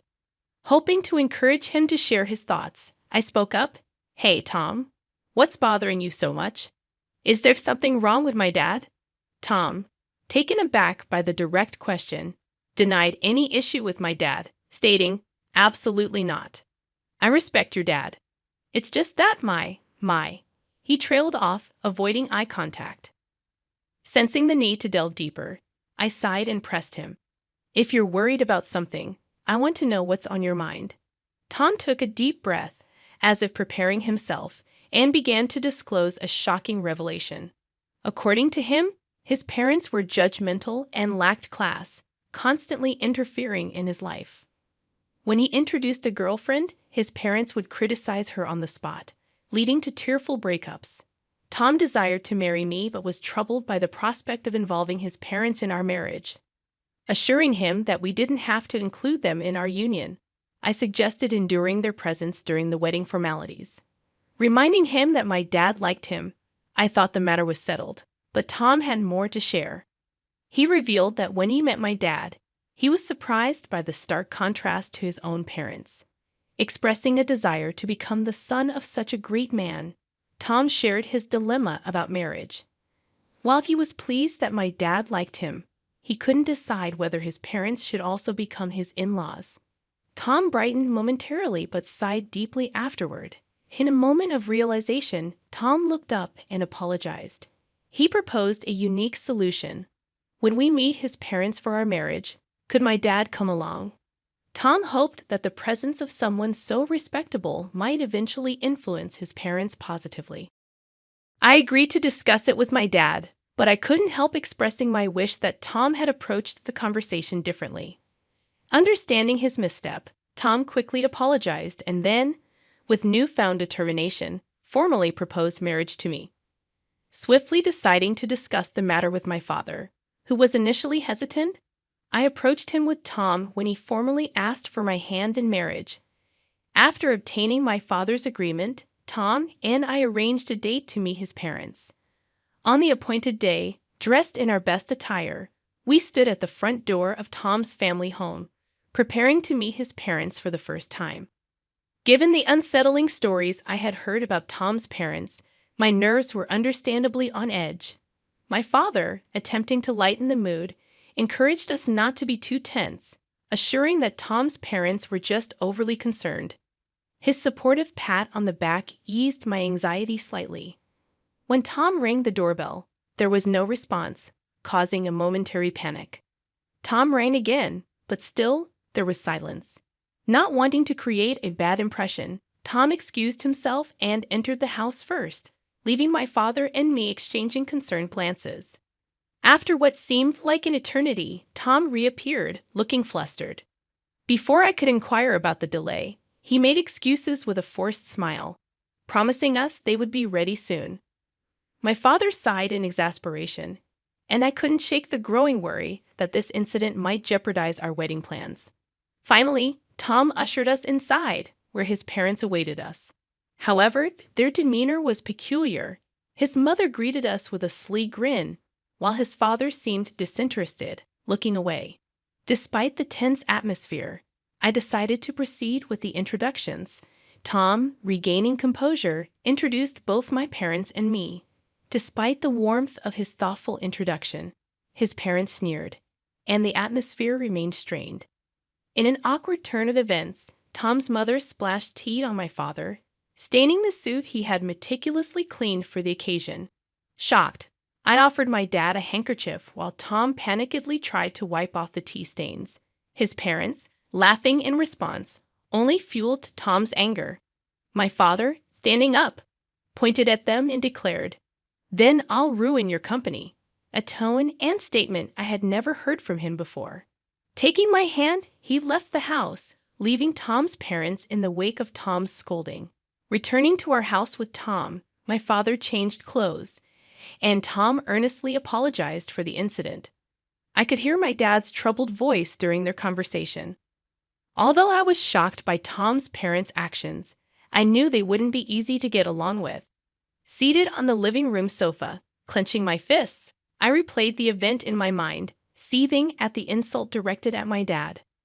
When my dad and Tom finished changing, Tom immediately apologized to me, almost bowing down, expressing regret for not anticipating such behavior from his parents. His sincerity was evident, and he didn't even ask for forgiveness. Feeling the need to apologize as well, I took Tom's hand as he kneeled on the floor, expressing my regret for suggesting the meeting without fully understanding the situation. Unexpectedly, the situation took a serious turn, and I felt compelled to apologize to my father for the unintended consequences of my thoughtless suggestion. His troubled expression and shrugged shoulders conveyed the difficulty in addressing the situation. Determined to understand the gravity of my dad's threat, I sought clarification. "Dad, was what you said true? Are you really going to ruin their company?" To my question, my dad glanced at Tom and nodded firmly, affirming his intent. My father, the CEO of a renowned local enterprise, revealed that their business was already struggling. As the factory manager and CEO, he had started as a worker in the very factory, sacrificing his dream of becoming a painter to raise me alone after my mother's passing. He worked tirelessly and climbed the corporate ladder through several promotions. Eventually, he took over as the CEO when the former CEO retired. During our recent visit to Tom's family home, we discovered that one of the subsidiaries managed by Tom's father, my father-in-law, belonged to my dad's company. Unfortunately, Tom's parents' prejudices and Tom's mother's premature actions prevented this from being clarified, leading to the present situation. My father explained that his company faced management difficulties, contemplating downsizing without resorting to layoffs. Regret was evident in his words as he considered the impact on his employees. After Tom's serious conversation with my father, he proposed closing down the subsidiary where Tom's parents worked. Concerned about the consequences for Tom's parents, my father questioned if Tom was okay with it. Tom, resolute and having cut ties with his parents, expressed a desire for them to reflect on their actions. Despite the difficulty, he requested permission to get engaged with me. Moved by Tom's earnestness, I also pleaded with my father to allow our engagement. My father, crossing his arms, pondered Tom's words. Despite the recent incident, he eventually gave his approval, setting a condition related to Tom's parents being company executives. My father demanded to know Tom's plan for the employees and made it clear that our marriage would be off if Tom couldn't handle this responsibly. A few days later, Tom presented a plan to my father for his father's company's employees. He had arranged a meeting with my father to discuss possible job placements for all the employees. Tom showed genuine concern for their transition and offered to work for free until they were settled and producing results. He expressed his eagerness to compensate for any shortcomings with his work and salary, and once settled, to re-engage with me. Tom, demonstrating his earnestness, saw himself as partly responsible for his company's collapse and wished to be a positive force in the situation. Upon returning home, I discovered that our marriage would be delayed due to an unavoidable circumstance. When I greeted my father, he expressed, "Welcome back, Ivan. You heard right. I'm sorry for deciding such an important thing on my own, but I thought it wouldn't be fair if I were the only one happy." While he apologized, I seized the opportunity to propose working in the company with Tom, offering to work for free. I insisted that my father should accept Tom's proposal. Despite Tom's attempts to dissuade me, I desperately begged my father, who initially remained silent. After repeated pleas, he uncrossed his arms and quietly nodded. Meanwhile, Tom's parents had yet to apologize. My father seemed to have been waiting for them, but the time had passed. He began preparations to take over Tom's father's company. Time passed, and the day arrived when the company collapsed. Tom's parents summoned us to their home, where a crowd of former employees protested the company's closure. They accused us of being the root of all evil and blamed me for seducing Tom and ingratiating myself with my father. Despite the accusations, Tom attempted to calm the former employees, explaining the situation and offering new job placements. Ignoring his parents' outbursts, Tom apologized for the inconvenience caused and promised to work with dedication. The former employees, reassured by Tom's efforts, began leaving, relieved and grateful. As they departed, my father promised to inform them of the details later. In the aftermath, Tom's parents continued to fuss about their predicament. Tom sighed in exasperation at their blame shifting, expressing concern about losing their house used as collateral. Despite their pleas, Tom's parents were met with indifference as the former employees had already heard the truth from Tom and disregarded the parents' desperate appeals. My father also ignored their words, and the former employees left relieved, leaving Tom's parents to confront the consequences of their actions. "I don't care what you think. You got what you deserved, so it can't be helped. Why don't you learn a little remorse?" My father reprimanded Tom's parents, who seemed oblivious to our scolding. Unable to bear their persistence any longer, I finally lost my patience. "Haven't you just caused trouble for Tom all this time, boasting about being business owners and only caring about titles? Isn't that why this happened?" My words left his parents speechless, seemingly ready to retort, but halted by my father's decisive intervention. He made it clear that he wouldn't allow them to speak further. A business owner is supposed to take responsibility. You should at least complete your final task properly. Left without a response, Tom's parents were scolded collectively and could say nothing more. Leaving them behind, we left the scene. And eventually, Tom's parents lost everything: the company, the house, and the land. They never provided any guarantees to the former employees and evaded responsibility. After losing everything, they reached out to Tom for help. But having cut ties with them, Tom coldly turned them away. Now, they were probably in jail, and we heard nothing from them since. Even if they got out, they still had a debt to the former employees, so the situation remained dire. Afterward, Tom and I quit our jobs and joined my father's company. Living off our savings in the first month, we worked for free as promised. One day, we encountered a former employee of Tom's parents' company at work. Eager to shake our hands at the new workplace, the employee expressed their gratitude to my father for giving them a chance. Thanks to Tom for arranging the job, and also conveyed many thanks to me. Despite not remembering the specific incident, I had apparently helped that person carry materials. After expressing immense gratitude, the former employee left, expressing a desire to keep working hard. Feeling somewhat redeemed by his words, we hurried to my father's office, where he warmly welcomed us. Handing us several thick envelopes, he explained, "It's your salaries for the past months." It ended up being multiple envelopes because it couldn't all fit into one. We were stunned, unable to swallow the situation, but my father continued, "Your hard work revitalized the team. They constantly expressed their gratitude and concern for you.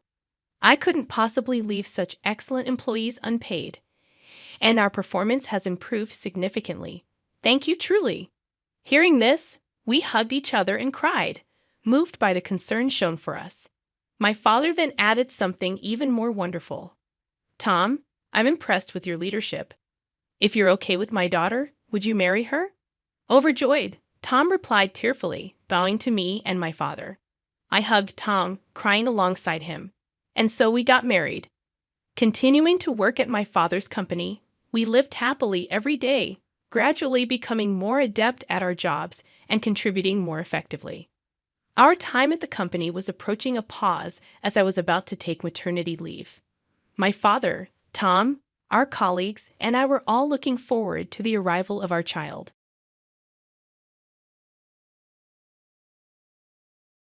Sophia will recount how I took control of my life and put a stop to my husband Xander's destructive influence. For privacy reasons, I'll be using pseudonyms. As a prominent lawyer in my state, anonymity is crucial for various reasons. Let's not delve into the intricacies of my and Xander's love story. We fell in love, got married, and eventually divorced. The love, it seemed, wasn't reciprocal, as Xander cheated on me. The signs were apparent: avoidance, excessive time outside, and frequent business trips, though I wasn't involved in his sizable business. Despite my success as a lawyer, Xander considered me a failure due to earning less than him. One day, during another one of his supposed business trips, I decided to investigate. I discovered a secret Facebook account on his old laptop, confirming my suspicions. He was cheating with a beautiful woman, someone he found more attractive than me, often criticizing my appearance. Heartbroken and angered, I confronted him immediately. "Sandra, are you cheating on me?" "I have proof," I declared. Xander callously responded, "Sophia, you're just not that interesting anymore. You're always engrossed in pointless cases, neglecting me. Besides, you're not a supermodel who can captivate me with looks alone." Confused, I retorted, "What are you talking about, Xander? I have a demanding job, and you knew that when we got married. I haven't neglected you. It's you who stopped coming home and refused to communicate." And that's how I discovered Xander's affair when I finally decided to confront him. I anticipated a degree of remorse from him, but the cold response I received caught me off guard. He shifted all the blame onto me, justifying his cheating, a claim that held no validity. Refusing to be falsely accused, I pointed out the flaws in his accusations. Instead of defending his position, he turned cold once more and nonchalantly revealed that he was relieved I had discovered his affair. In a chilling tone, Xander declared, "Good that you found out, Sophia. I no longer have to hide my beautiful girlfriend. She and I will have a perfect life together after I divorce your useless self. Finally, I will marry someone who's worthy of me and my name." His words hit me like a ton of bricks, sending a cold shiver down my spine. As he spoke of divorce, he not only insulted me but also asserted that I was not good enough for him. Accusing me of being a bad wife, he showed no remorse for his affair and even boasted about how a mistress would make a better spouse.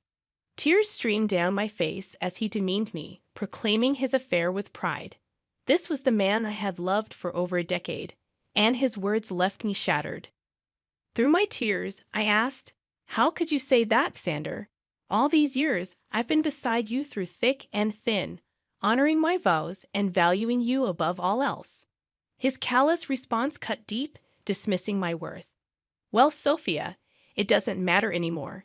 You're just not right for me. I'm now a proud business owner, and a woman with average looks and a pretentious law degree won't do me any good." Feeling utterly demeaned, I protested. "How could you, Xander? I'm a capable woman, even if I don't fit your narrow definition of beauty. I've been a good wife to you, and now you're contemplating divorce." Correcting me, he stated coldly, "I'm not contemplating divorce, Sophia. I've already decided to divorce you. I'm done. I don't want to be with you anymore. I will file soon and have already hired a great lawyer. You better move out before I come home. I don't want to see your ugly face anymore." A few hours after Xander hung up on me, he sent the divorce papers through a friend who looked at me sympathetically. I numbly accepted the papers, shut the door, and cried miserably, letting the reality of my wasted years with a horrible man sink in. However, I decided I wouldn't let this break me. I was a strong woman who would take control of her life and teach Xander a lesson. When Xander's friend delivered the papers, he mentioned that Xander had talked about drawing out the divorce. Initially puzzled, it dawned on me that we had a prenup. Xander had insisted that I was entitled to half of his business if he cheated, something I had overlooked in my emotional turmoil. It made sense why Xander wanted to prolong the divorce. He hoped I would give up my rightful share. Determined not to let go of what was rightfully mine, I immediately called his lawyer and set up an appointment. Within 2 days, I moved out of Xander's house and into my childhood home, which was in my name. I texted Xander that I had already moved my belongings, asserting, "I took my ugly face and body out of your Dan house. Good that you've come to your senses and not making a fuss." Xander responded, boasting about his lawyer's reputation, but I calmly warned him, "I won't give you my business, that's for sure. For now, you will stay away from me." Determined to uphold the prenup, I was ready to face whatever challenges lay ahead. "I don't want to talk to you. You can only speak to me through my lawyers now, and I expect you to empty my house." Xander's words ignited a surge of boiling rage within me. It's astonishing how anger and hatred can fuel one's determination When faced with such utter contempt, my mind cleared, and I couldn't help but almost laugh at Xander's ignorance. He had no clue who he was up against. Doubtful that his lawyer, Jake, knew either, I arranged a meeting with him at a cafe. Upon seeing me, Jake began to visibly tremble, only calming down upon recognizing me. He seemed confident, but not enough. Jake was a decent lawyer, but he hadn't anticipated facing off against someone like me. Xander never considered me influential, so Jake was utterly unprepared for our encounter. Jake appeared nervous and his hands shook, but I refrained from further intimidation. He wasn't to blame for my predicament. "Hello, Jake.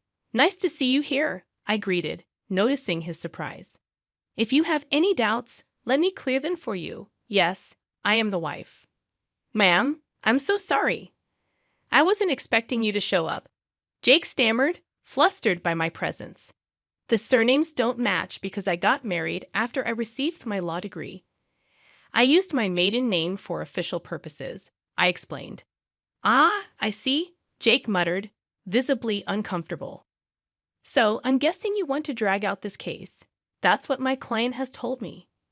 "Your client has been misleading you, Jake. He's the one who wants to prolong this case. Isn't that what he told you?" I confronted him directly, knowing my reputation as a lawyer spoke volumes. Jake squirmed under my scrutiny. Accustomed to asking the right questions, I didn't mince words. "You don't have to answer that, Jake. I've known Xander for over a decade. I married that idiot for God's sake. I know what goes through his thick head." Concerned for Jake's predicament, I decided to enlighten him. "Since I know you, and it's not fair on you, I'll tell you the truth about this divorce." "What do you mean, ma'am?" Jake inquired, clearly taken aback. "Did my dear husband mention to you that he cheated on me?" I asked pointedly, watching Jake's expression for confirmation. His reaction spoke volumes, confirming my suspicions. Once again, Jake was caught off guard by my revelation. I won't lie to you guys. It did sting and hurt my ego to admit to my colleague that I had been cheated on. It's not a pleasant experience. However, I knew better than to betray my emotions.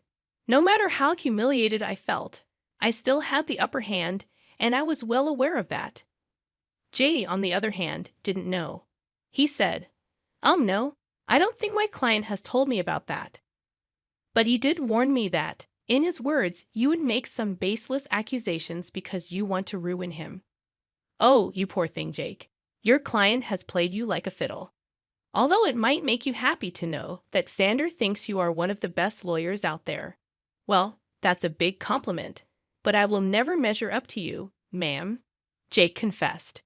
"I wish he had told me that his wife also practices law. He only told me that you work at a law firm. My husband never really took my accomplishments seriously. He had a habit of undermining my work and influence. It was foolish of me to stay with him this long. However, it was smart of me to sign the prenup to save my butt," I shared. Jake was completely taken aback by the mention of the word prenup. He looked shocked, and the term seemed foreign to him. I didn't need to be a rocket scientist to know that he had been ambushed again. Xander had conveniently forgotten to mention the prenup to Jake, perhaps hoping I had forgotten about it. Well, who knows? It didn't matter. Since the word of the prenup was out there, Jake was frazzled. "There's a prenup in this marriage. Your husband hadn't mentioned that. Do you have any proof, ma'am?" Jake inquired. "Oh, I do have plenty of proof, Jake. I brought the papers along. I had a feeling that Xander would try to get out of dealing with the consequences of his actions. Well, not on my watch. I would really like to see the papers, ma'am. Also, I think I would need to see proof of his affair if you have any." "Don't worry, Jake. I brought along everything. Like I said, it isn't me who wants to drag out this divorce. The sooner it happens, the better it is for me." I handed over all the evidence to Jake, from messages to pictures and documents. I had all the proof right in my handbag, casually giving them to Jake, knowing that the case would always go in my favor. Jake studied each and every document thoroughly before signing and looking rather defeated. He then looked at me and said, "I see that you have solid proof of everything, ma'am. I had no idea about all of these things. I figured that out, Jake. Also, I know how difficult it is to work with unreliable clients, especially when the opposite party has an equally strong lawyer for their case. You're right about that, ma'am. I think that's all I needed to talk about today. I believe I need to have a serious conversation with my client before I decide to proceed with his case. I'm sure someone will contact you soon, although I can't say that it will be me. I could tell what Jake was hinting at but didn't comment on it. I thanked him for his time and proceeded to walk out of the cafe. I went straight to work and started to prepare my own documents for the divorce. All the lingering sadness was gone. Now, there was this rage within me that was driving me to make sure Xander suffered for what he had done, and I knew he had no way out of this mess he had created. It took Xander one day to get back to me.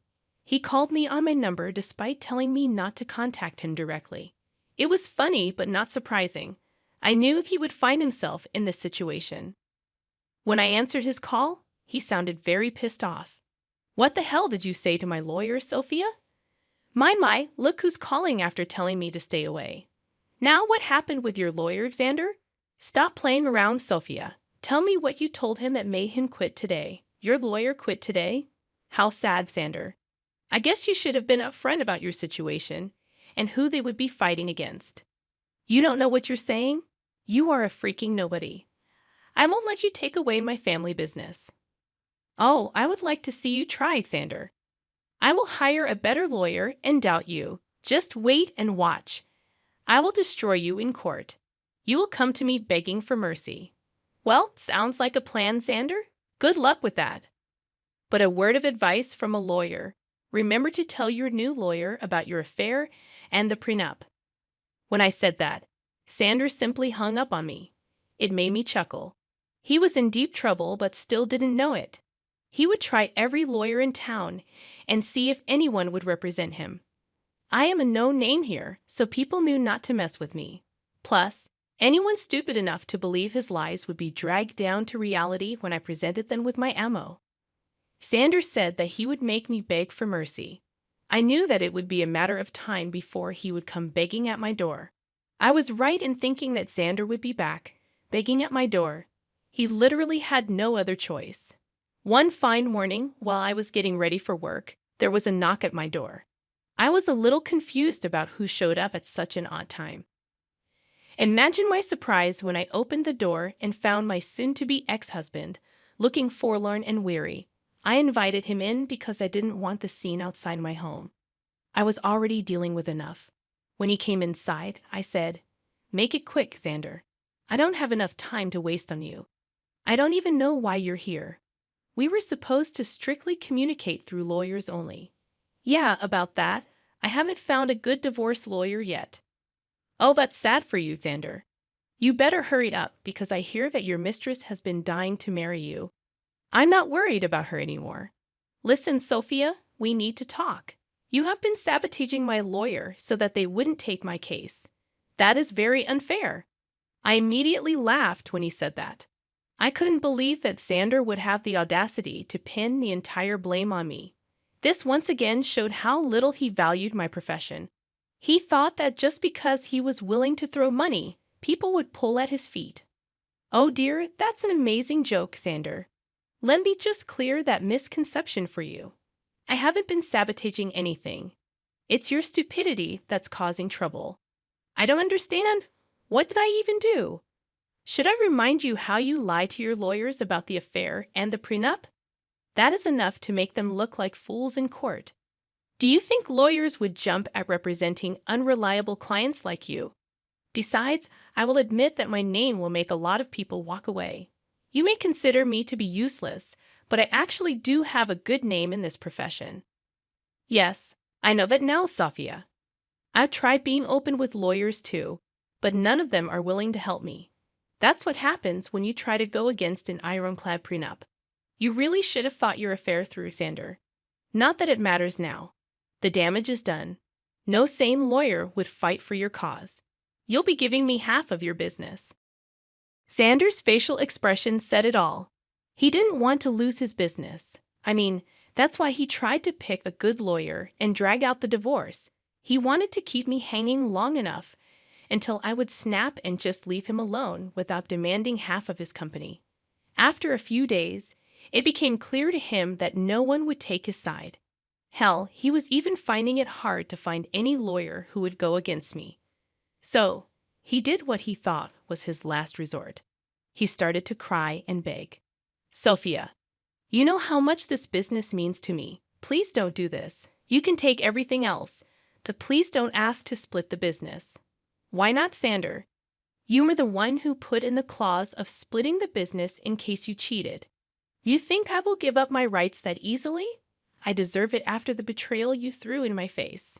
It was all a mistake, Sophia. Believe me. I have actually put my relationship on hold because I know what a big mistake it was. Maybe, just maybe, we can give this marriage a try. I can say for sure that this hurdle will only make us stronger. Sander's words made me laugh out loud again. The audacity of this man was unmatched by anyone I knew. I really didn't know what to say. He was actually asking to get back together, as if I would be stupid enough to do that. I didn't know that he had put a pause on his relationship with his mistress. The rumors were out that the mistress was not happy, and neither was Sander. But if he thinks this will make me go back to him, he is dead wrong. I already made the mistake of marrying a piece of and learned my lesson the hard way. Plus, I knew why he was suddenly desperate to get me back. You must be delusional for suggesting something like that, Sander. I didn't come this far in life by being utterly stupid. I know that you want to get back to me because you don't want to split your business. Sophia, we were happy together. Let's just look past this one time and restart our marriage. I will cut off my mistress. I swear there's no reason to do that, Sander. Believe me, that woman is going to start running once she finds out that you won't be very rich after the divorce. As for me, this is my golden chance to get out of this sham of a marriage. I must thank you for showing your true colors before we had kids. Now you will reap what you have sown. With that, I was pretty much done with my piece. I immediately stopped talking while Sander kept begging and pleading with me not to take his business. It was a rather pathetic scene, but it didn't move me at all. Instead, it made me think of the times I went to bed crying because this piece of expletive I call my husband decided to betray me. Seeing Xander in a vulnerable place only gave me satisfaction and completed my revenge. Now, I simply needed a clean break to start fresh. Well, I definitely got more than what I had bargained for. Karma hit Xander hard and fast. He tried for weeks to change my mind and make me come back home. I turned a blind eye to everything simply because I wasn't interested in his drama. I was ready to move on. Since he had filed for divorce already, I hired someone from my firm to represent me. I'm not a divorce lawyer, so I couldn't do it myself. Besides, I wanted as minimum interaction with him as possible. After a month of trying to change my mind, he was forced to get a lawyer and ask for a clean break. He knew that if I took the case to court, he would only face humiliation and ultimately waste money on lawyers appointed by the court. So he receded and asked for a mutual split. The prenup made it super easy for me to get the divorce. Of course, I had plenty of proof to show everyone that Xander cheated. As per the prenup, he was supposed to give up half of his business to me. He wasn't happy. But there was no way out, so he signed over half of it to me. We did give him an offer to buy me out, but he had no money. Now, why would a big business owner like Xander have no money, you ask? Well, he had spent it all on his mistress, who is now not taking his calls or texts. I guess she figured out that he won't be rich anymore. But now, no one is willing to date her because they know what a gold digger she is. What goes around comes around, I guess. Well, the mistress was the least of Xander's troubles. With half of his business gone, his earnings were severely reduced.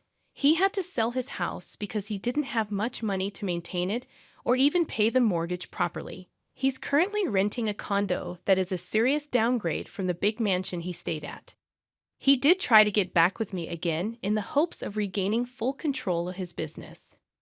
Well, safe to say that is never happening. He now either has to continue the way it is or manage to save enough money to buy me out. If you want to know about me, I'm actually doing pretty well. I have appointed someone to take care of my share of Xander's business, and so far, things have been amazing.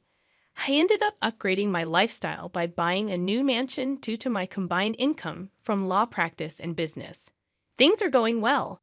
I'm living my best life, and I honestly couldn't be happier. All in all, the divorce played out well for me.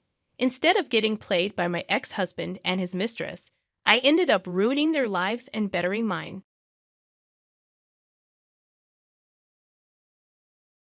Before long, we'll be selling this house and moving into a high-rise condo. So you better start looking for a new place. Maggie's mother, Karen, sneered, "You're not thinking you'll get a dime of our father's inheritance, are you? We're having you relinquish your right to it. You got that, Ashley?" My sister threatened me, her face a horrifying mask of cruelty. Ashley's boyfriend stood to the side, his laughter only adding salt to the wound. It was unbearable. Our father's funeral had barely finished, and they dared to talk like this. "You heard the absolute worst. I can't stand this anymore. I'm cutting ties with you all." The moment I shouted those words, the doorbell rang. Standing there was a man I felt like I'd met before. "My name is Maggie. At 22, I'm soon to graduate from university. Nothing to brag, but I'm strong-willed and patient. From my childhood through university, I've always quietly and diligently focused on my studies.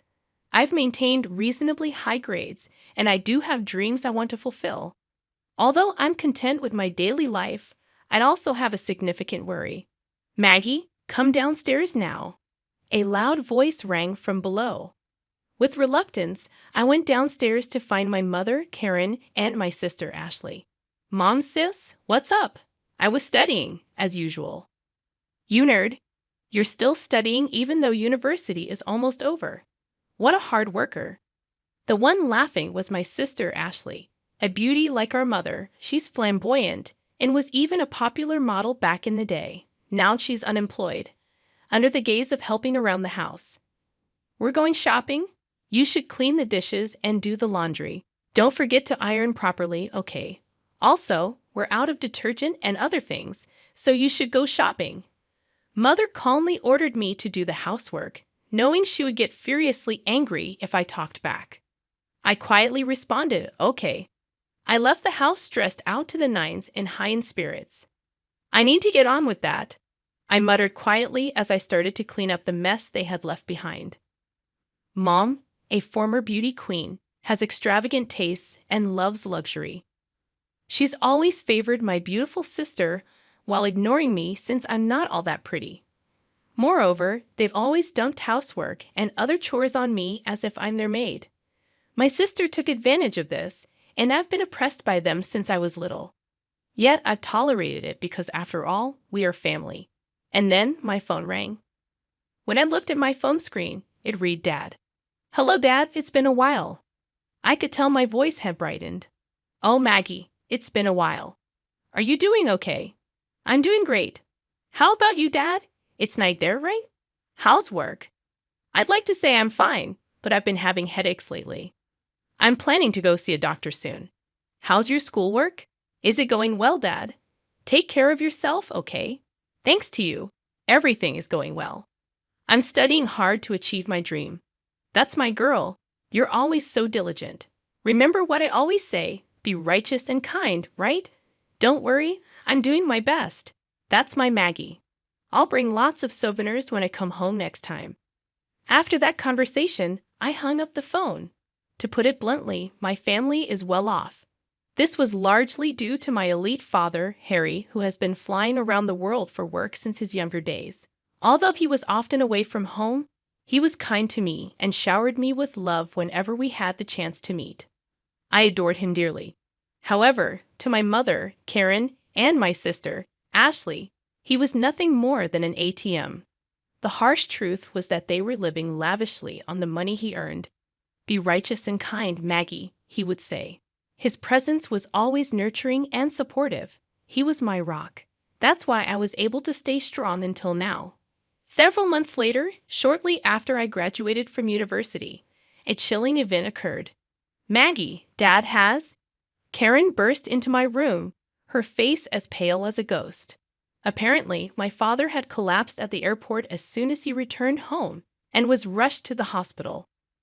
Upon hearing the news, Ashley, Karen, and I immediately headed to the hospital. There, my once strong father lay frail and helpless. We suspect he's had a stroke, the doctor informed us. Despite extensive treatment, my father barely improved. To be specific, he was left with severe physical paralysis and a speech impairment, unable to stand or converse properly. To care for my now dependent father, I decided to put my dreams on hold and dedicate myself to his care at home. Predictably, Karen and Ashley completely ignored him, treating him as if he was useless. They didn't even help with his care, let alone come by to see him. "Mom, Ashley, if you helped with Dad's care once in a while, I'm sure he'd be really happy," I pleaded. However, their response was always the same. "We're too busy. We've left Dad's care to you." "Dad, it was a lovely day today," I would tell him. "Thank you." He would struggle to reply. I studied and learned about caregiving. I made sure he could see outside by keeping the curtains open, fed him specially prepared meals, and arranged fresh flowers every day. Though I had help from professional caregivers, I did everything I could for him with all my heart, remembering my father who had worked so hard for us and showered us with love. I was desperate to do everything. Whenever times got tough, I would recall my father's words, "Maggie, always be righteous and kind," and each time it gave me the strength to carry on. One day, I overheard Karen and Ashley whispering in the house. "Thanks to Dad's insurance money, I was able to buy that bag I wanted," Karen said. "I know, right? Thanks, Dad. Maybe I should get a new wallet too," Ashley chimed in. I held back from yelling at them and continued to listen, only to hear Karen utter something even more shocking. "If Dad were gone, we'd receive a few $100 million from his life insurance and inheritance he's been saving up through his job and investments." "Wow, Mom. And we should totally buy a luxury condo, and my boyfriend could live with us." "Oh, I wish Dad would hurry up and die." Indeed, I couldn't bear it any longer and left the scene. My father was struggling to stay alive, and yet they were spending his insurance money and dreaming about a luxury condo from his inheritance, wishing for him to die sooner. I felt like vomiting out of anger and despair. In reality, my mother and Ashley had been living it up recently, buying up brand name items and even leaving my father and me behind to go on overseas trips. But there was no way I could tell my father, who was already having such a hard time. I didn't want to sadden him. Pretending I hadn't heard my mother and Ashley's conversation, I devoted myself to taking care of my father. Many friends and acquaintances often came to visit him. They all loved him. I particularly remember an older man in a suit and glasses who often came. I wasn't present, but he was probably an executor from my father's company or something. He would bow his head and greet me whenever he saw me. I was happy that my father was loved, and on the days when he had visitors, his face seemed brighter. I thought these days would continue, but a few months later, my father had a stroke recurrence and suddenly passed away. I cried, clinging to my father's body that no longer spoke. Even my mother and Ashley shed tears this time, mourning the loss of my father. What followed was a whirlwind. There was a wake and a funeral to be held, and of course my mother, the chief mourner, did nothing. Neither did Ashley. In the end, I had to go through all the procedures by myself, running around in a rush. The wake ended, and many people attended the funeral, with numerous flowers arriving as well. Seeing the character and popularity my father had in life, I felt somewhat comforted. At the funeral, sobbing voices echoed, and my father, with a peaceful face, embarked on his journey. In the evening of the day when the first 7 days were over, I had finally started to recover a bit from the sadness. As I was cleaning up the 7th day, my mother and Ashley called me into the living room.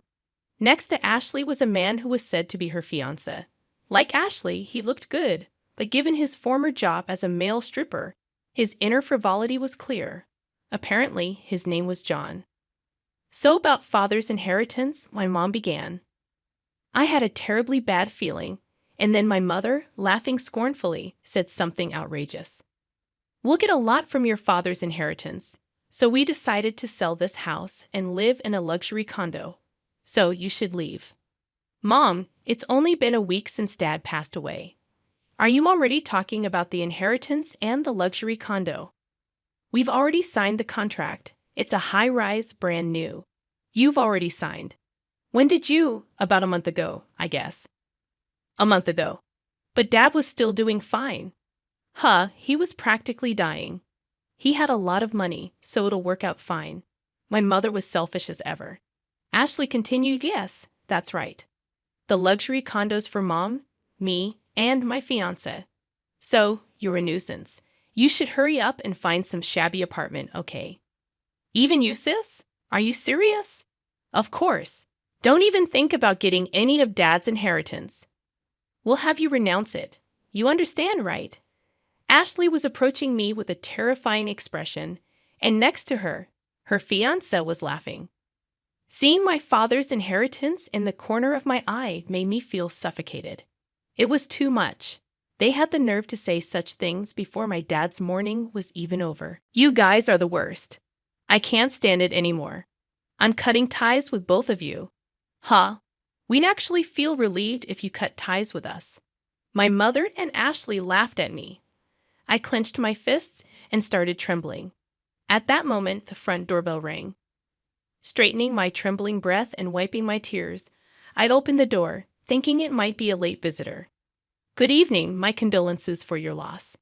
The man who deeply bowed his head at the entrance was the middle-aged man in a suit and glasses who frequently visited my father's sickbed. Thank you. Please come in. As I was about to invite him in, the man presented his business card. Please check this. My name is Watson, an attorney assigned by your father. The business card indeed belonged to a law firm, and although I had not noticed it before, a badge denoting him as a lawyer was gleaming on his chest. A lawyer? I was surprised. My mother, Ashley, and her boyfriend came out from behind. What does a lawyer want from us?